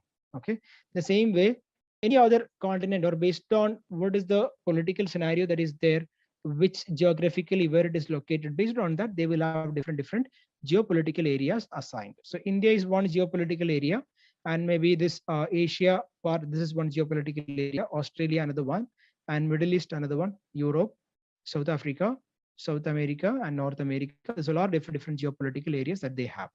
In each geopolitical areas, you will have something called as regions. What is a region? A region means that is a place where Azure data center is located. Okay, Microsoft Azure data center is located. That place is what we call as a region. You can see in India itself, we have 3 different regions available. One is called as South India, which is in fact located in Chennai.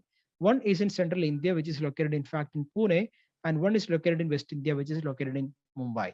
Okay, so the same way in different locations across the world, they have regions. So again, first of all, what is a region? A region is a place where Microsoft data center is located. Now, it does not mean in a region you will have only one data center. No, you will have more than one data center available in a given region. In a single region itself, you will be having more than one data center. Sometimes it might be one, but in most of the case, you have more than one data center available in a given region. Fair enough. Now here you can see on the left-hand side bottom, just to understand this diagram, we have given something like available region, announced region, and all that. What does it mean? A available region means currently Microsoft has developed a region in that particular area, which they have marked in the map, and therein business is currently operating. Azure cloud is operating from there. If you would like to create a resource, you can go ahead and create a virtual machine, maybe for example, from that particular location. So this is what we refer to as an available region, a region that is currently operational that you can go and use. Okay. Second one, announced region means this is not yet operational. They are currently building it. It will become operational in next couple of months or so, or maybe a couple of weeks, but currently it is under development. It is not available as of now. So this is what we call as an announced region. Then there is something called as availability zones available. I'll explain you what is this availability zone in a minute. But for now, you can understand It's a region which is operating. Along with it, a feature called as availability zone is also available. Fourth one, announced availability zone. So fourth one is also a region which is currently active, which is operating, where you can go ahead and create the resources. But availability zone feature was not there yet. Okay, so they're currently working on it. Soon you can expect the availability zone feature also to be available in that region. And finally, you have a region which is newly announced, which is not yet available, which is just announced. And when that becomes available, it will become available with availability zones. Okay, so these all are the different notations that you have, which you need to understand. So now Brazil South, you can see there is availability zone announced one. Okay, right now availability zone feature is not supported in Brazil South, but soon it will be available to you. Okay, fair enough. If that is the case, what is the case with Southeast Asia? What is this Southeast Asia? Can you tell me? Southeast Asia, you can see over here. This is Southeast Asia. So in the sense, you can see, look at the diagram over here. What did it say? It's a blue circle with inside there is a diamond. Region is also operational. Okay, which means you can go and create a resource over there. You can create a VM over there, in fact, and availability zone feature is also available. Okay, so that's what you have to understand with respect to this. Let's quickly go back to the whiteboard and try to explain or try to understand the different nomenclature which I just gave you. First of all, you have a geopolitical region. Secondly, you have your this geopolitical area is also referred to as sometimes a larger geography. That's nothing something which you have to worry about. You cannot expect any questions and all from this. I'm just giving for the sake of understanding geopolitical area or a larger geography and all you can say. Then next is something called as a region. This is important. Region. You have regions. Then inside every region, you might have availability zone. Availability zone. You might have this, you might not have it. Doesn't matter. Then you have something called as data center. Then you have something called as server racks. Inside data center, what we have? Inside data center, we have server racks only and other equipments. Then we have servers plus other equipments. So this is what we have with respect to an Azure infrastructure, an architecture of a Azure infrastructure, right? So in that geopolitical area, we understood. The region we understood. Availability zone we haven't understood yet. So let's say, what is an availability zone? So you have a region. Understand this is a region. What I'm trying to represent here is a region. Okay, let's call it as South India, for instance. South India region. In South India region, I told you, it doesn't necessarily mean you will have always only one data center. You can have more than one data centers. Okay, so for instance, there are 3 separate data center building. Okay, in the case of Microsoft, individual data center, there will be separate buildings only. So you have dedicated building for one data center, huge data centers you have. And now there are 3 data centers available for you minimum. Assume, I'm not saying this is the case with South India. We don't have clear visibility on to how many data centers are there on and all that. But I'm explaining you the scenario. So now let's say you have 3 data center minimum, or even more than 3 you can have. If that is the case, if there are minimum 3 or more number of data centers available in a region, then in that case, Azure can go ahead and enable the feature availability zone based on a condition. What is the condition? The condition is that each data center should have power facility, cooling facility, and all on its own. Power facility, cooling facility, internet connectivity on its own. There is no sharing in between.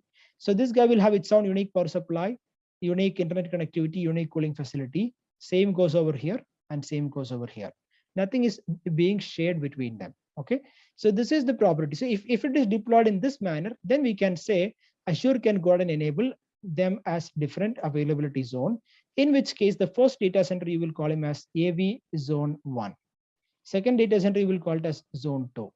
Third data center you will call it as zone 3. 3 different zone. Why different power supply? I mean, why separate power supply and cooling facility and all that? If at all there was a failure with respect to this power supply, that should not be affecting the second zone or the third zone. This was the idea. This is for high availability purposes. We'll talk more about this later as we go forward, how we can provide high availability for your virtual machines and all by using this architecture. But for now, you understand the concept of availability zone. Now, also this does not mean wherever there are 3 data center, for sure you will have availability zone. That's not the case. Okay, Microsoft has to explicitly enable it. Only then we will be able to use that feature, provided they have separate cooling facility, power facility, and all that. Okay, now is it possible to have more than 3 availability zone? I mean, can we have like 4 availability zone in a given region? Yes or no? So when we think about it, if Microsoft wanted to enable, yes, they could do so. But please understand, as of now, up until now, that has never happened, and they have reduced the number of availability zone into 3. You will never go beyond it. Okay. So now please understand, always the availability zone count will be 3 in the case of Azure. Maximum 3 availability zone, not more. Fair enough. So now we are clear about availability zone, the third point. Fourth point, data center. Anyway, we know inside a region what we have is data center only. Inside the data center, what we have is server racks, and inside the server racks, you will be having the servers and all other supporting equipments. Let's quickly talk about the Microsoft Azure services. Okay, Microsoft Azure services in the sense, what are the different services offered by Microsoft Azure for us? So there are so many different services. Just for the sake of showing, we'll just quickly go through certain areas, core areas, which we have in Azure. The rest of it individually, the services separately, we will go and discuss later. Anyway, it is coming up for us. So then we'll go and see, okay, what are the services, and in each category, the different service that is available for us, we'll be discussing that separately. Okay, fair enough. Microsoft Azure services are primarily classified into 4 areas: compute, networking, storage, and database. This does not mean you're limited to these areas. There are many other areas as well, including identity. Okay, fair enough. Under compute, you can have services like virtual machine, you can have function application, you can have app service, you can have Kubernetes service. These are some of the examples of services that you can have under the compute. Now, you can see with respect to networking, under networking, you can have virtual networks, load balancers, application gateway, DNS zones, CDN profiles. These are some of the examples with respect to networking. We'll discuss whatever is relevant to our course, whatever to our relevant to our topic of discussion. Those things we will be discussing anyway. Now coming on to the storage, there also you can see Azure Blob Storage, file storage, table storage, queue storage, data lake storage, and data box, etc. These things are there with respect to our database offering. And now, sorry, storage offering. And now with respect to finally our database offering, we have services like SQL databases, Cosmos DB Data Factory, Data Lake Analytics, and so on, right? So these are the different services that is available, and most of the services will be learning as we go forward. Moving on. So next we have creating a Microsoft Azure account. How do you set up your Microsoft Azure account? Okay, all of you, what you have to do, go back to Google Chrome or any browser that you use and type azure.com, azure.com. When you type azure.com, you will be taken to Azure window, and then you can see there is an option called as try Azure for free. Click on try Azure for free, and now there is an option called as start free. You have to click on start free. So when you click on start free, it will ask you to log in. Log in the sense you will have to log in with your Microsoft account. You have to specify the username and password. If you don't have a Microsoft account, you can go ahead and create one. So you specify the Microsoft account username and password, and then log in over here. Okay. So once you log in with your Microsoft account, automatically they will initiate a check. That check is to see if at all with this account, whether you have created a trial for your Azure subscription or not. For Azure, have you created a trial before with it or not? That's what they're saying. In my case, it was already created, and because of that reason, now they're saying you're not eligible for an Azure free account. But in your case, if your Microsoft account was not used before, you should not be having any problem. It will ask you directly for the details. Details like, okay, your name, your company details, your employee details, employment details. It will ask for your credit card details. Credit card is important. In order to sign up for Azure free trial edition, you have to have a credit card. Okay, without credit card, you cannot. Debit cards are not supported in Azure. So you have to provide those card details over here. And once you have given all that, including your PAN information, I'll believe. And once all this is given, once you confirm and save, you will be created with a free trial account for Azure, in which case you will be having 14,500 INR. In rupees, 14,000 INR. That is the amount that is made available to you that you can use in Azure environment for the next 30 days period. Okay, so within that 30 days period, you can go and practice any service in Azure using those credits of 14,500 rupees. If it is in USD, you will get approximately $200 worth of credits for you. Okay, fair enough. So using that, we can complete all our practices, and that would be pretty much enough for us. Fair enough. So now, if you have already used your credit card and account and all that, you can try with a different account and credit card, or you can go and sign up for a pay as you go account. Just like in my case, I'm using a pay as you go. Pay as you go in the sense you will not get anything free over here. Whatever the service that you're deploying, there is a bill associated with it. So you will have to pay. Like for example, if you run a VM for 1 hour, you will have to pay for that 1 hour approximately. So that's it. So in that way, if you would like to go ahead and use, then you can go ahead and use a pay as you go subscription as well. Now, why we are giving this credit card? Credit card is given only to make sure whatever the user is specified or whoever tried to create this Azure account, they are genuine. That whatever the credit card that you have is a chargeable credit card, that is genuine, just to see that they are using it. That's it. Okay, nothing else to worry about. Okay, so here we were different ways of accessing Microsoft Azure portal, PowerShell, and CLI. Okay, so now this is what we have to see, how you will access this Azure environment and how you will start working with the Azure environment. Okay, fine. Let's go over it and then we will come back to the CLI setup. Okay, fair enough. So first of all, what is a subscription in Azure?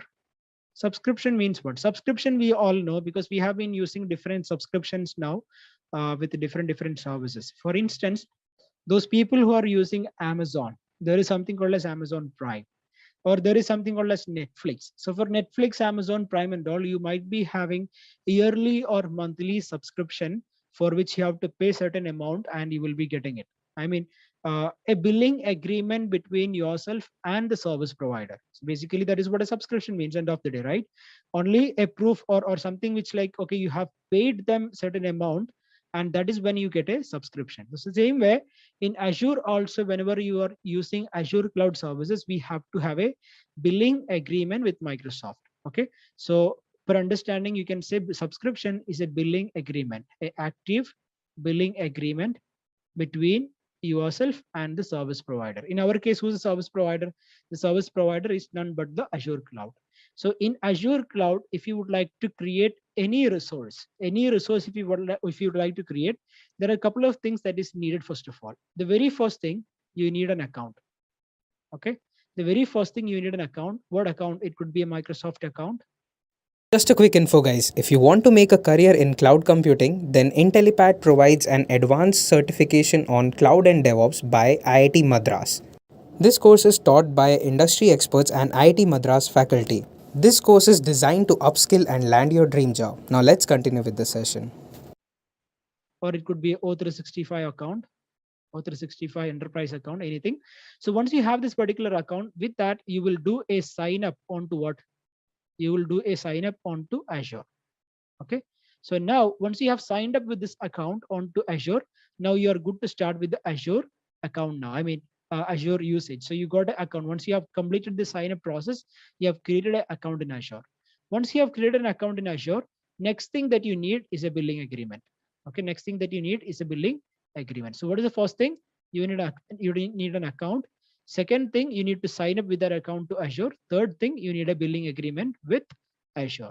So this billing agreement is of different types. I told you this billing agreement is what we call as subscription, and this subscription is of different types.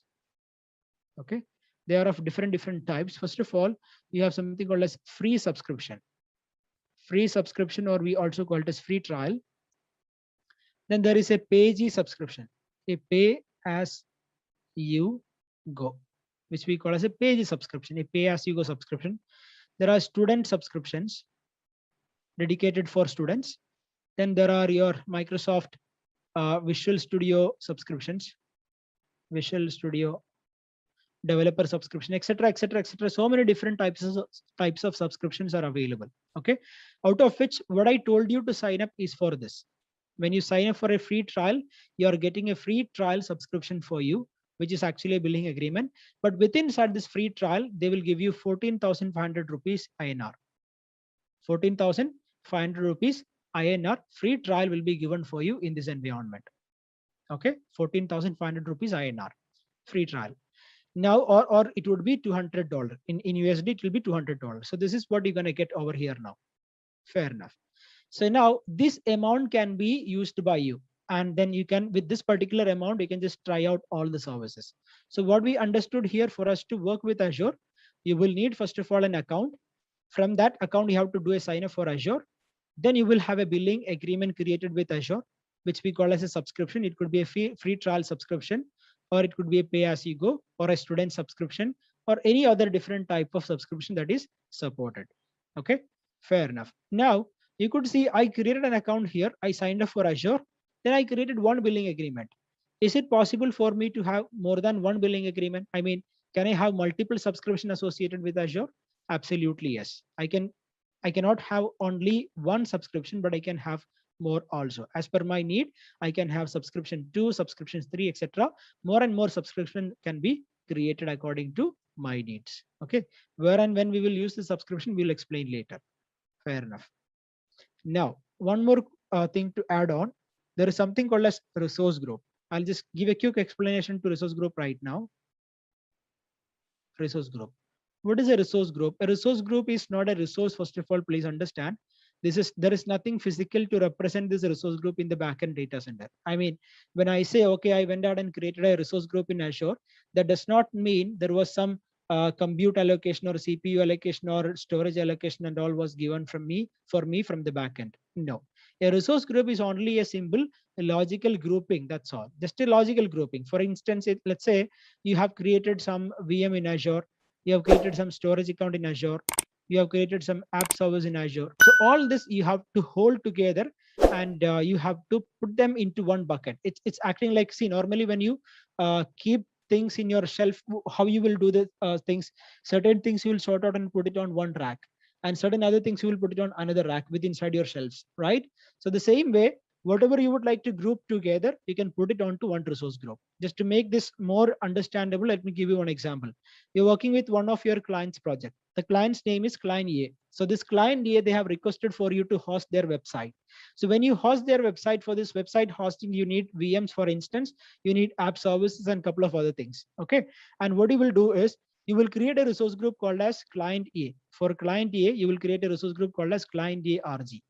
Now, all the resources that you created for client A RG, you will make it part of this particular resource group, so that it is easy for you to locate it. It's easy for you to manage it. It is also easy for you to provide permissions on it. In the sense, let's say one of your employees are assigned to work on this client's project. I mean, he is a responsible person for this particular client.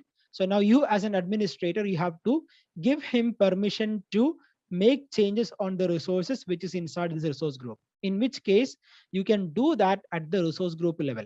At the resource group level, you can give the permissions instead of going out and saying on all individual resources that you have. Instead of going there and saying, okay, allow this user to have permission over here, we can do that simply by setting a permission on the resource group level. Okay, so this is one benefit of the resource group. So basically, we can say to group the different resource that we have created in Azure together, that is where we use the resource groups. Moving on. So now next we go and see different ways of accessing Microsoft Azure portal, PowerShell, and CLI. In the sense, how do you access this Microsoft Azure? Whenever you would like to create some workload in Azure, how do you create it? What are the different options available for you? Okay, so there are basically 3 methods available for you, and these 3 methods include your or are your portal, Azure portal. Then there is your PowerShell. Then there is your CLI. The CLI is also called as bash. Okay, what is portal? Portal, in the sense, it is a URL that is given to you, which we call as portal.azure.com. portal.azure.com. So you will be going to portal.azure.com in order to access the Azure infrastructure. So if you have a portal like this, what does it mean? This is a graphical user interface. A graphical user interface, in the sense, a interface that you can see, that you can interact with mouse pointer, with your clicks, buttons, etc. That is what we call as a graphical user interface. Whereas the PowerShell and CLI, these two are command line. Okay, these two are command line methods. If that is the case, What would be the difference between PowerShell and CLI? Why they gave two types of command line options? Why PowerShell and CLI? The idea here is PowerShell is for the Windows people. I mean, those people who are familiar with the Windows architecture, for them PowerShell, and for the people who are Linux oriented, mostly for them CLI bash. Okay, so you can decide whether you want to go with this CLI bash command or PowerShell command, or you want to go with the graphical user interface, that you can decide. Okay, fair enough. So this is the way how we go ahead and do it. The access can work through portal.azure.com or a Windows operating system. Then you can go ahead and set up the PowerShell or CLI on a Windows machine as well as a Linux machine. You can go ahead and set up the CLI. How to set it up, that I'll show you later. Okay, moving on. Okay, so you can see a definition is given here. Microsoft provides various ways to access the Microsoft Azure platform. For those who prefer a GUI, there is a Azure portal. Don't read it as Classic Portal. Classic Portal was older one. Now it is Azure portal only. For those who prefer command line tools, there is Azure PowerShell or Azure CLI. I explained you the differences between the three. Now let's move on. So how does it look like when you go to Azure PowerShell, CLI, etc.? Let's go ahead and do a hands-on setting up Azure PowerShell. We can go ahead and see that. What I'll do is I'll go take you to the Azure portal now. And from here, for instance, I'll go ahead and create a new resource group. I will just give this resource group a name as demo RG. Specify a location where you want this to be created. I'll go with Central India. Here we go, Central India. And then say review plus create. So you can see resource group has been deployed over here. Okay. So this is what we call as a resource group. You can see there are no resources currently as of now on this. So we have to go ahead and create it as we go forward. Moving on. So let's go ahead and see first of all, how do we set up this PowerShell as well as CLI? Let's see how to do it on a local machine. Okay. So here in this local machine, in this local environment, I would like to set up CLI or PowerShell. What I'll do, you can see, or first of all, let me explain you the Azure portal, the graphical user interface option. And then after that, we can get into CLI and PowerShell in Azure portal. Whenever you type portal.azure.com, it will automatically take you over here. If you have logged in, if you haven't logged in, it will ask you to do the login process where you have to provide the username and password. And once it is given and you have logged in, you will be able to see this. Okay, so this is what the interface that you have. Here you can see, first of all, there is a black ribbon that is available on top for you. And there is a ellipsis on the left hand side. You can see this is a ellipsis on the left hand side, correct? When you click on the ellipsis, a new menu comes out. And in that menu, you have many options like, for example, create a resource. If you would like to create something in Azure, like a VM app service, etc., you can click on create a resource and you can continue with the create process. There is a home button. Home is what we are seeing currently right now. So if you click on home, it will simply come back here only. All services button. If you would like to see all the services associated with Azure, then all services can be used. Then many other options, different options you can see. I don't have to read through all that. Okay, different options are available for you, which you can go ahead and make use of.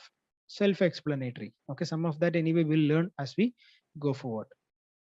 Moving on. So now herein, the other things are there. Like for example, there is a Microsoft Azure button over here as well. Again, that is also a home button. Very next to that, there is a search button. The entirety of Azure can be searched over here. Whatever the things that you have, you can search it over here. And you can decide whether you would like to buy it or not. Any service for that matter. Like for example, let's say if I want to create a virtual machine service, or if I want to create a storage account directly. For instance, let me just show you. I type virtual machine and you can see I can go to virtual machine and I can click on create. And from here I can go down. When I say buy, what is meant?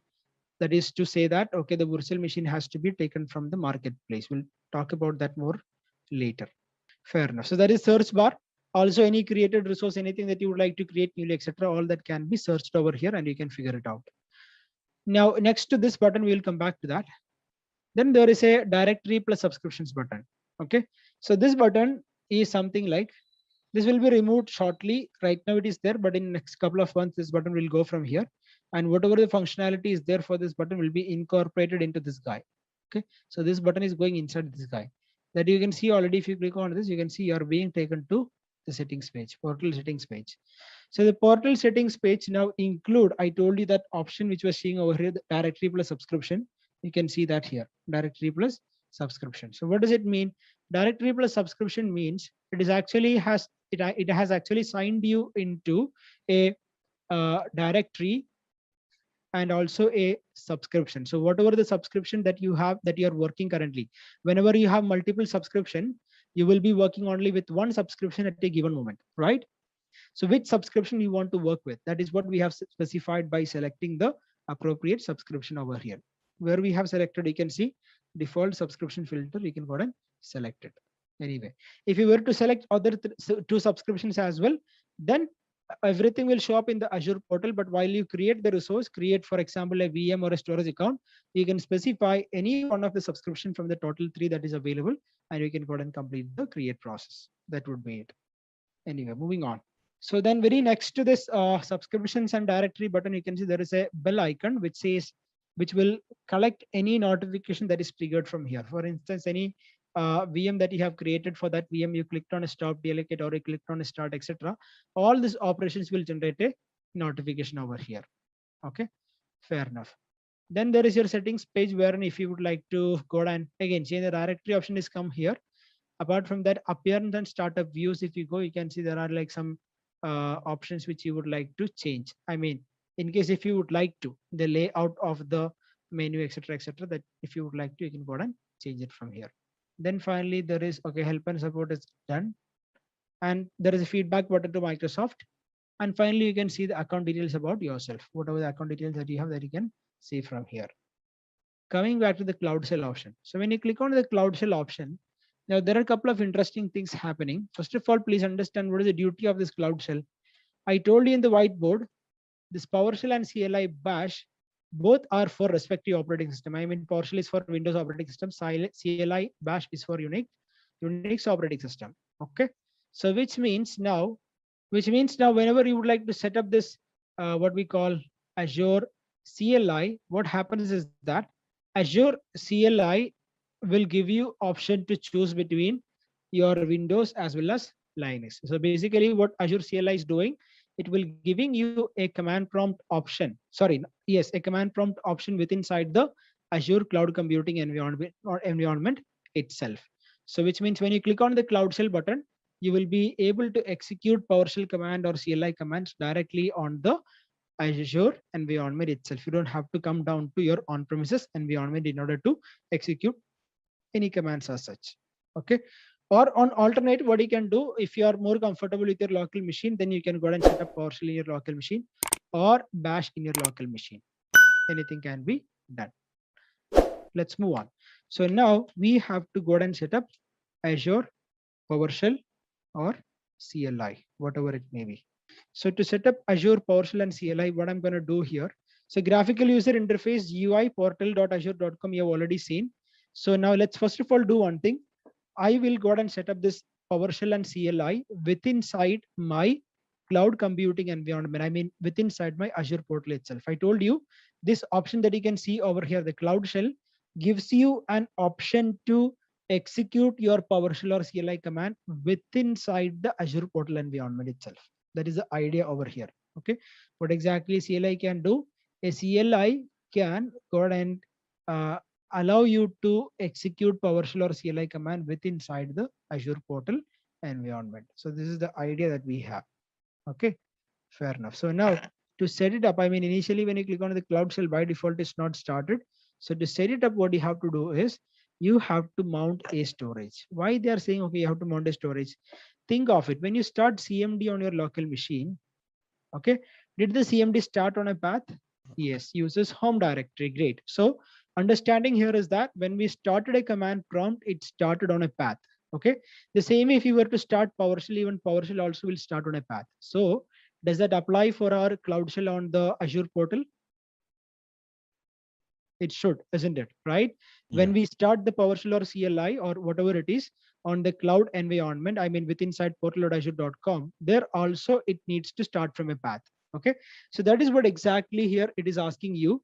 Okay, you have no storage mounted. Until unless you have a storage mounted, or then only we can start from a specific path. Now we are seeing when you click on the Cloud Shell, we did look at your backend in your environment and we did not see any storage mounted. Because of that reason, we cannot start the PowerShell or CLI environment over here. Now they're asking, okay, no problem. You do one thing. You go and create a storage within inside your subscription. So in my case, I already have a subscription which is called as a pay as you go subscription. So within this sub, now they are saying, okay, you go and create a storage. Now please understand, in Azure for storage, there is something called as a storage account. We'll elaborate on a storage account later as we go forward to that topic. So now in Azure, you have something called as a storage account. Keep that in mind. So Azure, in Azure, the storage account is a place where you will be storing all your data and all that. Okay, fair enough. So now what they are saying is, okay, you go and create a storage account where within inside your subscription. So they're saying within inside your subscription, you go and create a storage account. We will create it for you automatically. You just have to say, okay, create storage, in which case we will go and create a storage account. And within inside that storage account, we will create a shared folder.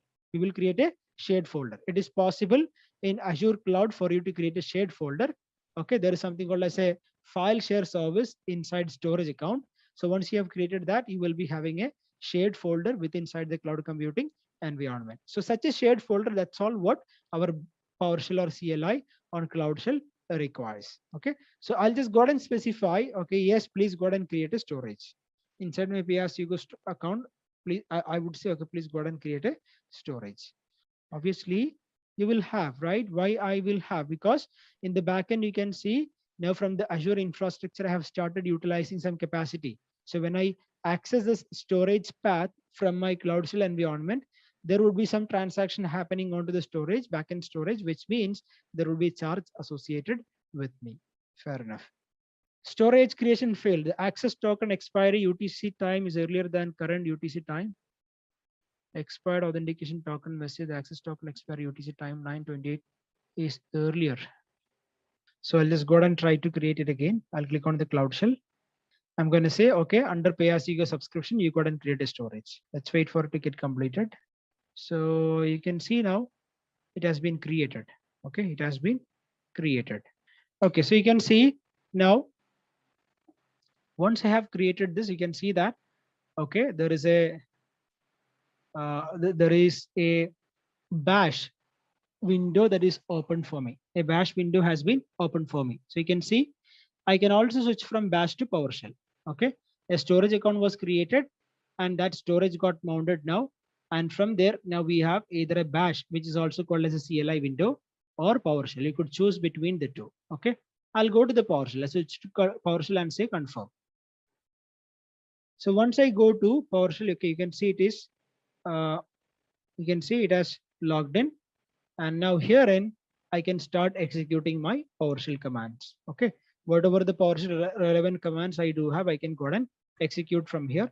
The same way, if I have a CLI command or the bash command, that I could execute from the CLI bash method from here. Okay, we will not be running any commands as of now. We will do that once we go back to our local machine setup. I mean, when we set up this on our local machine environment, we can go ahead and show you this over there. Okay.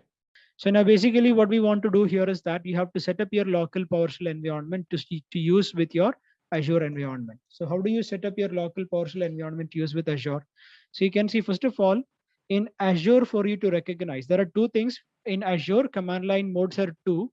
We know there is something called as PowerShell, and then there is something called as CLI, which is also known as bash. So both the names are there, CLI as well as bash. So that is one thing which is for Linux people. And for the other one, the PowerShell, that is for mostly like for the Windows people who can go and use it. So when you open this first one, you can see install AZ module on Windows PowerShell. So you're basically going to set up the PowerShell, your local PowerShell, to work with Azure commands. Okay, to work with Azure PowerShell commands.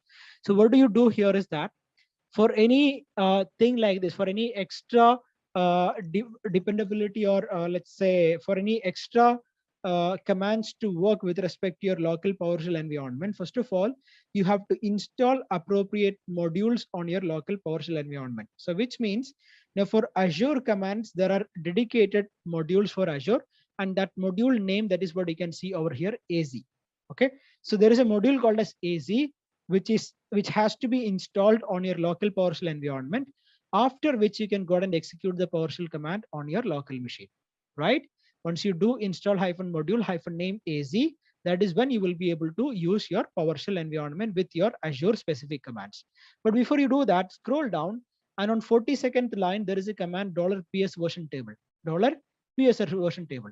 So you can select this entire command by clicking on the line number 42. You can see my mouse, my cursor is on line number 42. If I click on 42, the whole line will be selected, and then I can click on run selection F8, not the green one, but the green and text, run selection. Click on that, and you will be able to see your partial version. Make sure your partial version is 5.1 or 5 or above at least. So now once that is checked, what you have to do, the next thing that you have to do is you have to set up your Azure module. You have to install the Azure module. So to install the Azure module, you will select line number 1. Understand what is line number 1 doing. It is basically installing a module. You're making, or you're teaching your you're teaching your local PowerShell the commands of Azure. Okay, whatever commands Azure has been designed to use with PowerShell, those commands you're teaching to your local PowerShell environment. How are you teaching? By installing a module. So that module name is AZ. So I'm saying to Azure, okay, install -module space -name space AZ. Please go ahead and download the module AZ and install it on my local machine. That's what I'm saying. -allow clobber option is given in case if you had this AZ module already installed on your local machine before. To suppress that warnings and continue with the installation, that is why we are giving -allow clobber. Okay, fair enough. Repeating, -allow clobber is given because if at all the same AZ module was installed on your local machine before, then to suppress any additional warnings that you might be getting and to continue with the installation, that is why we are using allow clobber. Even if you don't use allow clobber, there is no problem. What you do now, select line number 1 and then click on the run selection. So now next you have to do is select the line number 5, get -install module -name AZ all version, select name version, and then run it, run the selection. So the next thing that you have to do, look at the line number 14 there, and it says set -execution policy remote signed. Can you see that line 14? So all of you have to execute this. Why we are executing this? Because later on when we execute the PowerShell commands for Azure, there will come up a problem wherein it would say you are not allowed to run scripts on this machine. Running scripts on this local machine is disabled. So that is a default security setting for Windows 10. On Windows 10 by default in a PowerShell environment, script execution is disabled. So you have to disable that option and say, okay, allow script execution. And that is what exactly we are doing in line number 14 command. We are saying set -execution policy. I'm saying change the execution policy on this local machine, on this Windows 10 machine that you have, and set it as remote signed, in which case I will be able to execute the PowerShell scripts. Line number 14, select it and then run it. So next is, I told you, so now we have our PowerShell environment ready. On our PowerShell environment, we have enabled Azure module, and we can see 6.4.0 module version has been installed on our local machine. So next step is that we have to get connected with the Azure now. So we haven't connected with Azure yet. What we have done is we have only set up the module. So which means now next is that for you to work with your Azure environment, you have to log into your Azure account, right? So how do you log into your Azure account? That is where we have two commands. You can use either login AZ account or you can use connect AZ account. Both are doing exactly the same thing. Okay, you can use any of this command. Anyway, so you can see here line number 27 or 29. You can select any one of it. For instance, maybe I can just go ahead and use connect-AZ account, 29th line. I'll select it and then I'll say just run. Okay. So when I select connect-AZ account, now you can see it is asking for me to sign into my Microsoft Azure environment. So you go there and then you select your account from here, whatever account that I have given to you, or if you already have a Azure subscription, you select it, log in with it, specify the username and password. Once it is done, you will be able to log in. All of you have got access to your billing agreement now. Okay, so in that billing agreement, now you can go ahead and start creating your resources. So where are we now? We basically set up the PowerShell environment on our local machine, and within inside that local PowerShell environment, now we have logged into the Azure account. Now, once you have logged in, what did we do? We did check if at all we do have access to any Azure subscription by running get-AZ subscription command. So when you click on get-AZ subscription command, that particular command will go ahead and list any subscription which you have access to within that account. So now you are able to see, okay, at least one subscription for at least all of you for who have access to your account and all that. Fair enough. So once it is done, the next step is that if at all you had multiple subscription, listen carefully.